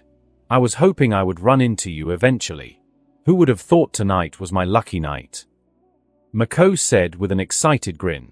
I'll do the police and those weak heroes a favor by taking you down. Quickly regaining her footing, Mako launched a flurry of kicks, one after another, each kick more powerful than the last. I danced backward, my staff twirling defensively before me, deftly deflecting her powerful strikes. The rhythmic thuds of her feet against the warehouse rooftops reverberated below us as we exchanged blows. Is that so? Try your best then, little rabbit, I said with an air of arrogance, playing into the role of my namesake. Plus 30 SP, I had to act it up. Win or lose, after tonight, Japan's pro heroes would gain a huge insight into the once mysterious Sukuna from Mako. With a sudden burst of speed, Mako leaped into the air, performing a spinning kick. Lunar Ring. My eyes grew wide seeing her rapid spinning kicks. I instinctively reinforced my entire body with CE and raised my staff above my head just in time to absorb the impact. The sheer force of her attack jolted my arms fiercely, staggering me back. Shit. She's strong. I quickly repositioned myself, using my momentum to swing my staff down in a sweeping arc. Not bad, little rabbit. Not bad at all. Mako rolled to avoid the strike, but I had anticipated that. As she sprang up, I dashed in and thrust my staff forward, aiming for her legs. She expertly jumped over the Rui Jingu Bang, the tips of her boots barely missing contact. As she landed, Mako delivered a low kick that swept the ground beneath me in an attempt to knock me off balance. You're pretty good. But it's time to get your ass kicked. Big talk from such a little package, I muttered as I dashed back and twisted my staff to keep Mako at bay. Mako's smile grew wide at my comment. Cocky bastard. Plus 45 SP. With a flourish, I thrust my staff out towards her, but the end of my staff met nothing but air due to the large space gap between us. Mako laughed at my seemingly pathetic attack. Ha! You blind or something? Go forth, I muttered and commanded my staff to extend. Rui Jingu Bang. The rabbit-themed hero's eyes grew wide as my staff exploded towards her at incredible speeds. Due to the unexpectedness of the attack, the golden end of my Rui Jingu Bang collided right into her stomach, launching her back to the roof's edge. Gah! You be bastard! The Rui Jingu Bang staff, the legendary weapon held by the great sage, Heaven's Equal, Sun Wukong, was one of the many weapons I created with my construction technique over the past 2 years after gaining Tsukumo Yuki's CE reserves. While it was a perfect recreation of Sun Wukong's staff, it didn't mean it would hold all of its original properties. To fix that, I focused 40% of my daily CE within it and infused my construction technique into the staff from its inception to quickly transform it into a cursed tool over the course of a year. Similar to how Nanami infused his blunt sword with his 7-3 cursed technique, I imbued my construction technique into my staff to grant it the ability to expand, extend, shrink, and retract itself on command using CE. The exact same way as Sun Wukong did with his original staff. It was nowhere near as powerful as his, but my staff was powerful in its own right. While it may not yet be a special grade level tool just yet, it still packed a mean punch. Mako looked over at me as I placed my staff over my shoulders with an angry expression. I then beckoned her on with a come on motion. Undeterred, she propelled herself forward again. Cheap tricks, you bastard. Take this, Lunar Rush. I prepared myself as Mako unleashed an advanced series of kicks. Her legs blurred as they connected with my staff in rapid succession. I weaved in and out to avoid the worst of her strikes, using my staff both as a shield and a weapon. Each clash of my staff's solid C-enhanced tungsten steel against flesh resonated like thunder in the still night. Our grand fight switched from the rooftop of the warehouse down to the fishing dock. Wooden planks, crates, poles, and even some of the boats all exploded or cracked from being caught up in our battle. She's slowing down. I risked a quick glance at Mako's legs and saw dark splotches of blood spreading through her purple thigh-high boots. The dozens upon dozens of impacts against what was quite possibly the strongest piece of steel on the planet were having an effect on her. Come on, little rabbit. Don't stop trying. I'll play with you all night. I said with an excited grin as her red eyes met my black ones. Plus 50 SP. Don't worry about me. Now that I'm warmed up, the fun can finally begin. Mako said with a large, battle-hungry smile as she flexed her sexy powerful legs. Nah, you're done. Your legs are shaking. I'll do you a favor and end this now, I said and made a hand sign resembling a snake. Great serpent. What the hell? Dash from below Mako. A large white snake shot up from the shadows with its jaws wide open. Out of sheer, pure instinct, Mako looked down just as my Shikigami was about to bite down into her. She tried to jump away from the danger she sensed, but at the last second, her legs involuntarily froze on her for a single second. A second she didn't have the luxury to have wasted.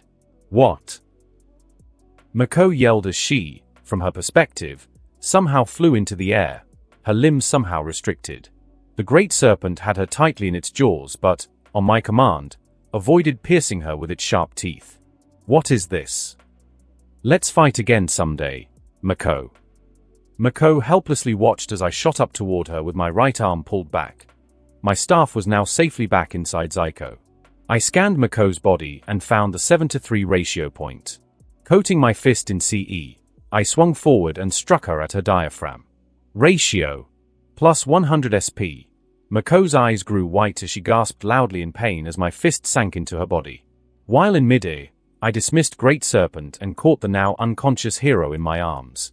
Landing on the ground, I looked around the vicinity and found a hidden area. Making my way there, I placed Mako down and adjusted her so she would be in a comfortable position. Great fight, I said to the unconscious woman and stood up. Reaching into Zyko, I pulled out a burner phone to call the police. But just as I was about to dial the number, I heard several loud sirens heading in my direction. Oi, boss.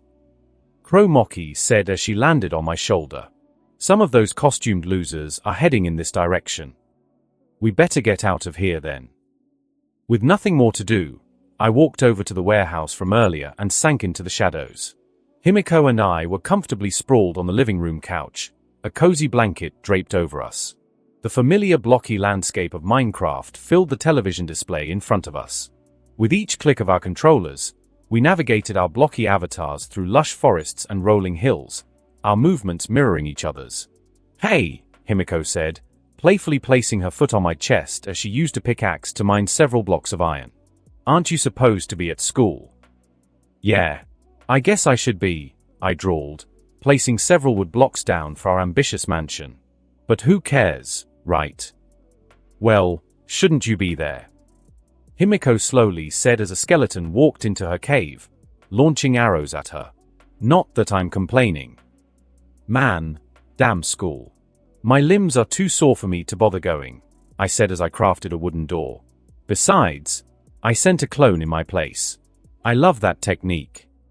Did I ever tell you your quirk, your ability, is broken? Like completely. Himiko continued exploring her cave and came upon some diamonds beside a stream of lava. Oh, diamonds. Hair, it is a bit broken, isn't it? After her first week of living with me, Himiko finally mustered the courage to ask about my quirk. Seeing no problem in explaining how my abilities worked to her, I described the concept of curse energy. At first, she was skeptical, but when I had her try on one of my pairs of Moki's specialized glasses, I was able to show her Zaiko and my Shikigami. From there, I told her what I was currently capable of. Safe to say, Himiko was both amazed and in disbelief at my laundry list of abilities. I was a little worried about revealing the truth to her at first, but after a couple of weeks together, Himiko had proven herself to be an extremely loyal person.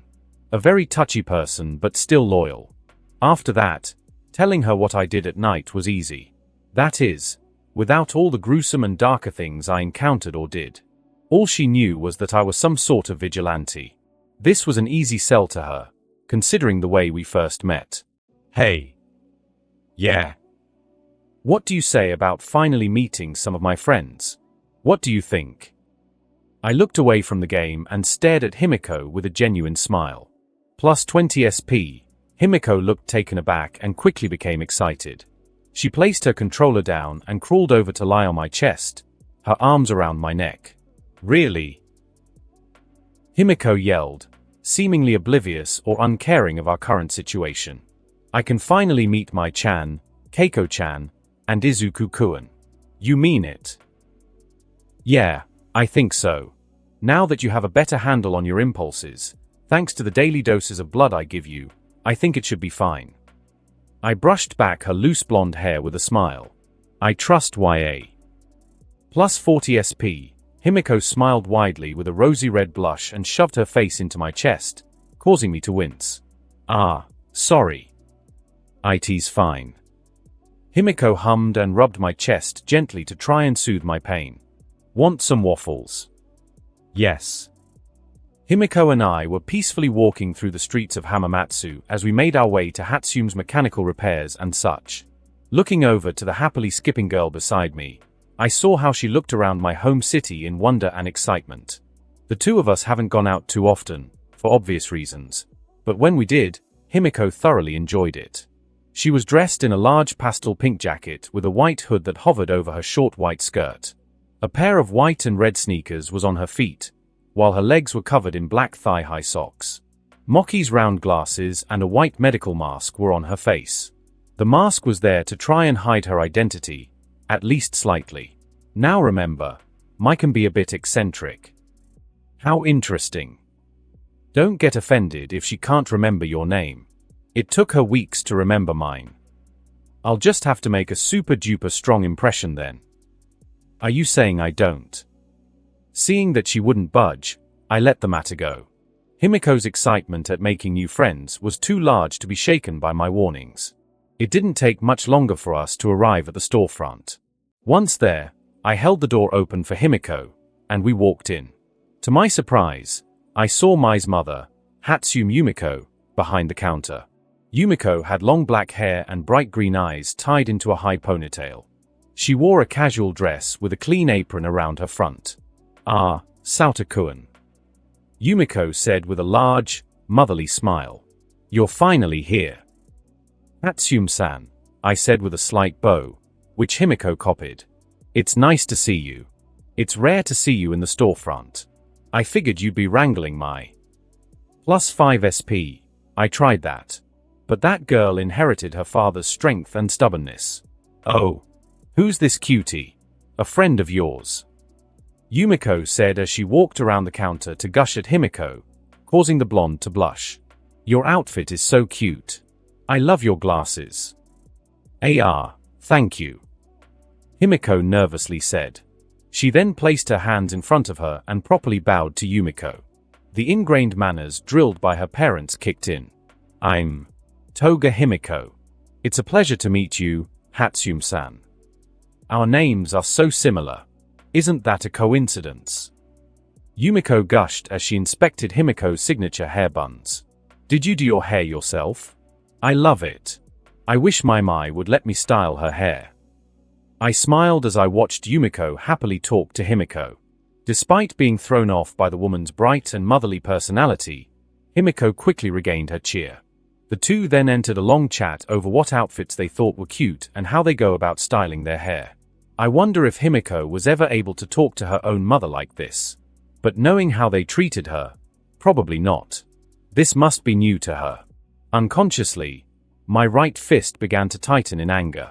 The quick snippets I read in the original timeline were just scratches on the surface of what Himiko's parents did. I didn't want to think of what kind of life she had to live under her parents. Let's go, my. Sauter is here. No. Take me back. This is kidnapping. I can't kidnap my own kid. I snapped out of my dark thoughts at the sound of Minato and Mai's loud voices and noticed that my nails had dug into my scarred palms, causing some blood to seep out. I quickly created some bandages with my construction technique and wrapped them around my palm. You can't imagine how hard it was to get her out of her workshop. Don't even get me started on what I had to do to get ready. Minato said as he walked into the room with a dressed-up Mai under his arm. Thanks for taking her out, Sauter. God knows she needs some fresh air. It's no problem, Hatsume-san, I said as Yumiko and Himiko watched my struggle to escape from her father's hold. +5 SP, Sauter, how could you? Mai muttered as she was placed on the ground. She was dressed in some casual clothing, which consisted of sneakers, jeans, a jacket, black gloves, and steampunk goggles. She even had her travel tools set on. The betrayal. Why would you do this to me? I told you I wanted to work on my newest baby today. I even invited you to watch me. +10 SP. You can't build stuff every day, Mai. You need to go outside every now and then. Spread your wings. Expand your horizons. Yumiko said with a warm smile as she placed her hands on her daughter's shoulders. Go enjoy yourself. Okay, sweetheart. Mai looked uncomfortable at her mother's encouragement and nodded regretfully. Yumiko always got her to listen somehow. Okay. Great. I said, wrapping an arm behind Himiko's shoulders. Mai, this is Toga Himiko. She's that friend of mine I told you I wanted you to meet. Yup. You can call me Himiko. It's nice to meet you, Mai-chan. Himiko jumped toward Mai and grabbed her gloved hands with a large smile. Let's be great friends. Do I have a choice? Mai said with a defeated sigh, her hands twitching as if desperate for tools. Nope. Minato, Yumiko, Himiko, and I all said. +10 SP. The train ride to Musutafu was an annoying one. Himiko wouldn't stop asking Mai dozens of questions. Usually, this wouldn't get any answers from Mai. But thanks to Himiko's acute perception skills, she quickly changed subjects and began to ask Mai about her inventions. Now, that got the pink-haired inventor otaku to talk. And then I used a different type of polymer, which ended up doing the trick. You should have seen my baby. It was amazing. Mai said excitedly as she showed Himiko several photos on her smartphone. Her loud and crazed energy caused some of the nearby train folk to stare at her in annoyance. A well-dressed man had an irritated look on his face and was about to tell Mai off when I suddenly stepped between them and smiled at him. He swallowed whatever comment he had and slithered away. Wow. You sure are super smart, Mai-chan. Tell me, how did you come up with this baby's design? I'm glad you asked. Cat eyes. You see, Damn. Himiko moves quickly. She's already on a personal features name base. Soon enough, Mai will actually remember her name. I sighed at the unfairness of it all and looked outside the windows at the speeding buildings as they blurred by. I felt a buzz in my pocket and pulled out my phone. It was a message from Keiko. Keiko, Izuku-kun and I are here. Let me know when you all are almost here. I responded by saying it shouldn't be much longer. Sending my message, I put my phone away and continued to listen to the two chattering girls. A small smile grew on my face as I watched the two enjoy themselves in their conversation. It's nice to meet you. I'm Hase Keiko. Oh, I'm Midoriya Izuku. It's nice to meet you too. I'm Toga Himiko. But you all can call me Himiko. I'm so happy to meet Suksauta-kun's friends. I reached out and lifted Mai's chin up from the small metal box she snuck with her, causing her to realize where she was. Oh. Remember this name. I'm Japan's, no. The world's future leading genius in all things support gear and innovations. Hatsume Mai. Mai said with no shame as she placed her fists on her hips. Ah, she's exactly like you said she would be. Keiko said as she and Izuku walked over to us, creating a group of 5. She then turned to Himiko and smiled. Su-chan has told me that you're a great cook, Himiko-chan. We should swap some recipes. Himiko's eyes glowed with glee as she nodded eagerly. I'd love to. Oh. We should all swap numbers. You too, Izuku-kun. MHA. Me too. Izuku blushed in embarrassment from beside me. I blinked as his shirt had the words dress shirt. Oh okay. Bro, you need to calm down.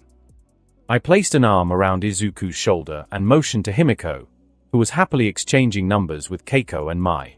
The latter didn't exactly know why Himiko took her phone as she tinkered with her small box. Himiko won't bite. I think. Plus 10 SP, hey. Okay. I stepped forward and clapped my hands. Let's get this show on the road, everyone. We have a city to burn. Right. Keiko and Himiko pumped their hands in the air with excited grins. We are. TCH. I forgot to bring my flamethrower then. Mai muttered as she looked over at me from her small project. That's okay.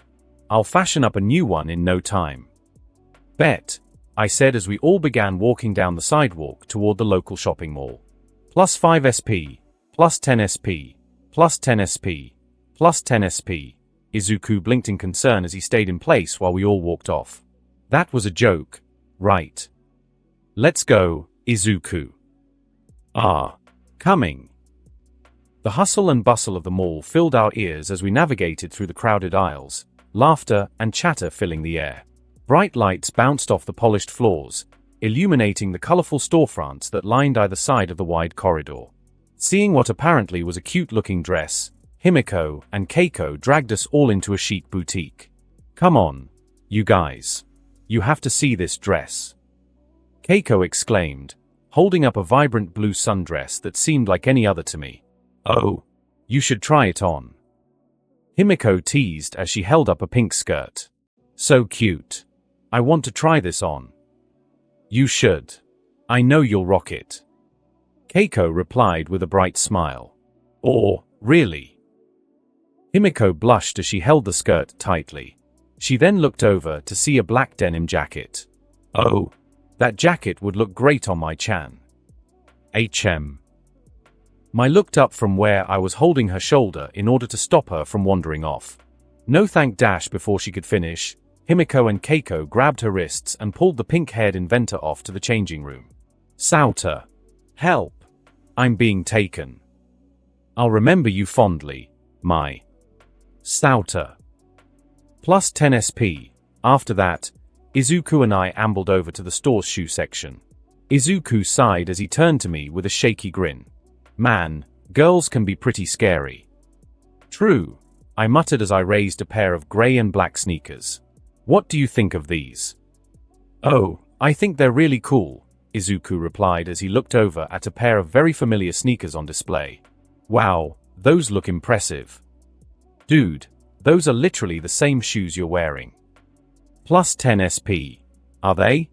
The girls, and a reluctant Mai, continued browsing and trying on their outfit picks for another hour and a half. Sometime during their mini fashion show, Mai had snuck away from them and found refuge with Izuku and me on a bench. I then promptly received 2 smacks on the head from Mai. Once Himiko and Keiko were somewhat satisfied, we all decided to take a break at the food court to grab a bite to eat. The hell do you mean you don't think Godzilla can beat All Might? I slammed my fist on our table and pointed my chopsticks at Izuku, who looked uncharacteristically confident. Such blasphemy. All Might's a scrub next to the king of the monsters. 10 times 4 is equal to plus 40 SP. Sauter-san, I'm sorry, but you're wrong, Izuku said. All Might is Japan's #1 hero. The world's strongest hero. While I do think Godzilla is an amazing hero, All Might is on a completely different level. You damn fanboy.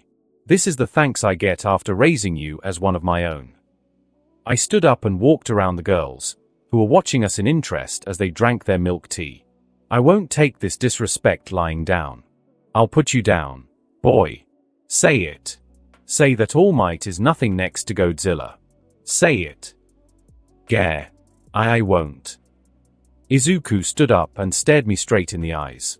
All Might is the best hero ever. I won't back down, not even from you, Sauta-san. I grit my teeth as my fists clenched tightly. Damn. To think you've grown so much to the point of standing up to me. I see you've grown a little. Very well, I'll let this slide. I placed a hand on his shoulder and smiled at him. I'm proud of you, Izuku. Sauta-san.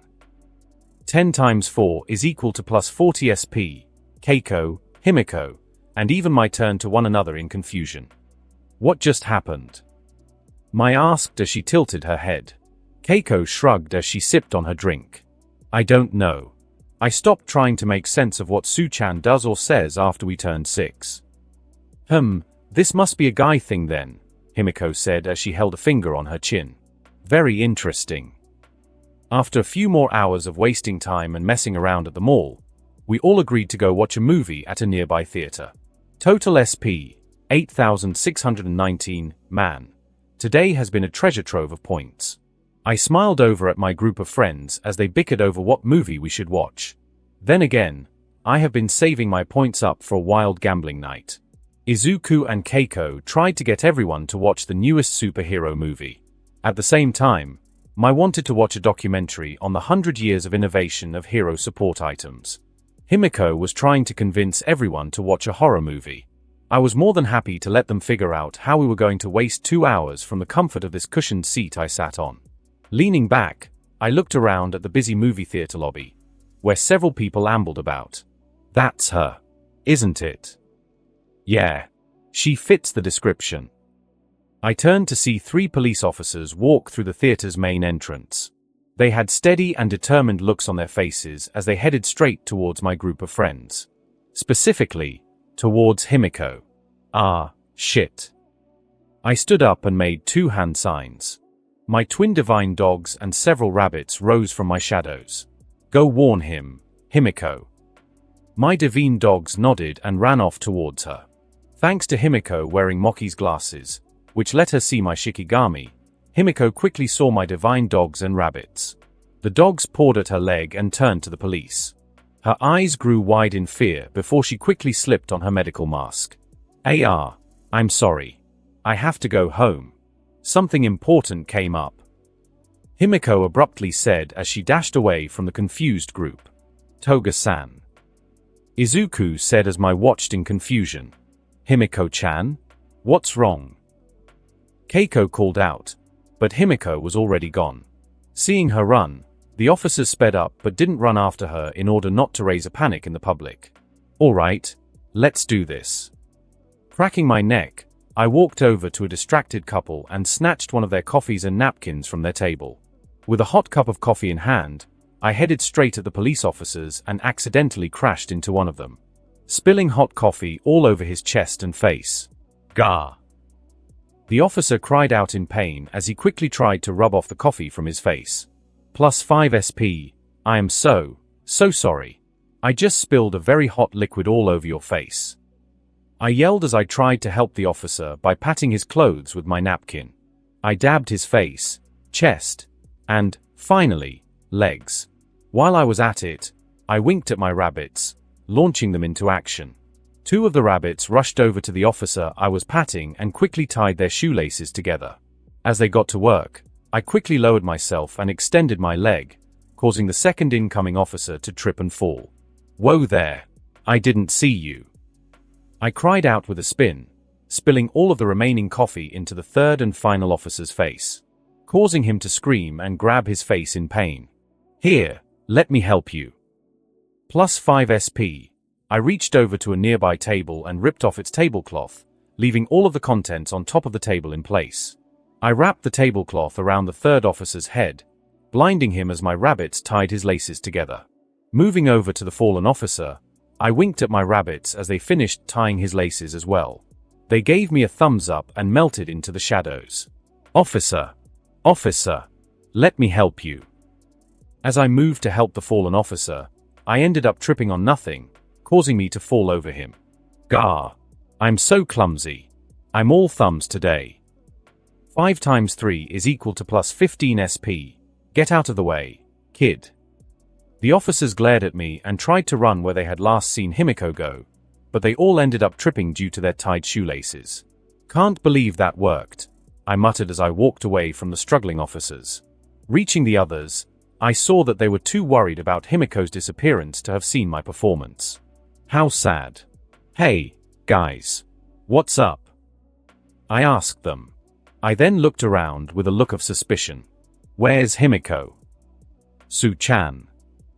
Keiko cried out as she grabbed one of my jacket sleeves. Himiko-chan suddenly left. I tried to call her, but she won't pick up. I'm worried about her. She looked really scared. We have to go after her. What if she's in some kind of trouble? Izuku said with a concerned expression while I nodded. Okay, let's go after her, then, I said as I looked over my shoulder to see the confused officers scanning the lobby. Let's get moving. There you are. I walked over to Himiko as she sat on the rooftop of my house with her knees against her chest. Sitting down next to her, I looked out at the dark star-filled night sky. A soft hiccup escaped Himiko as she buried her head into her knees. I was having so much fun. I know. I wrapped my arms around her as she leaned her head into my chest. Her sobs shook my chest as she cried. They were worried about you. You know, they didn't give up looking for you until I forced them to stop, I whispered as I rubbed her left arm. You made some really good friends, Himiko. There will be a lot more opportunities for you to hang out with them. Plus 15 SP. It'll just happen again. They'll keep looking for me, Himiko said as she looked up at me with tears streaming down her face. It's not fair. I don't want to live like this. I just want to be free. I said nothing but pulled her in tighter as she continued to cry into my chest. A cold feeling swelled in my chest as I brushed her hair. Don't worry, Himiko. You will be. I promise. And that concludes this episode. If you enjoyed it, I'd seriously love it if you guys could leave a like on the video, as it genuinely helps out so much, and it keeps me going, plus it takes only 1 second. That said, have a wonderful day. See you in the next one.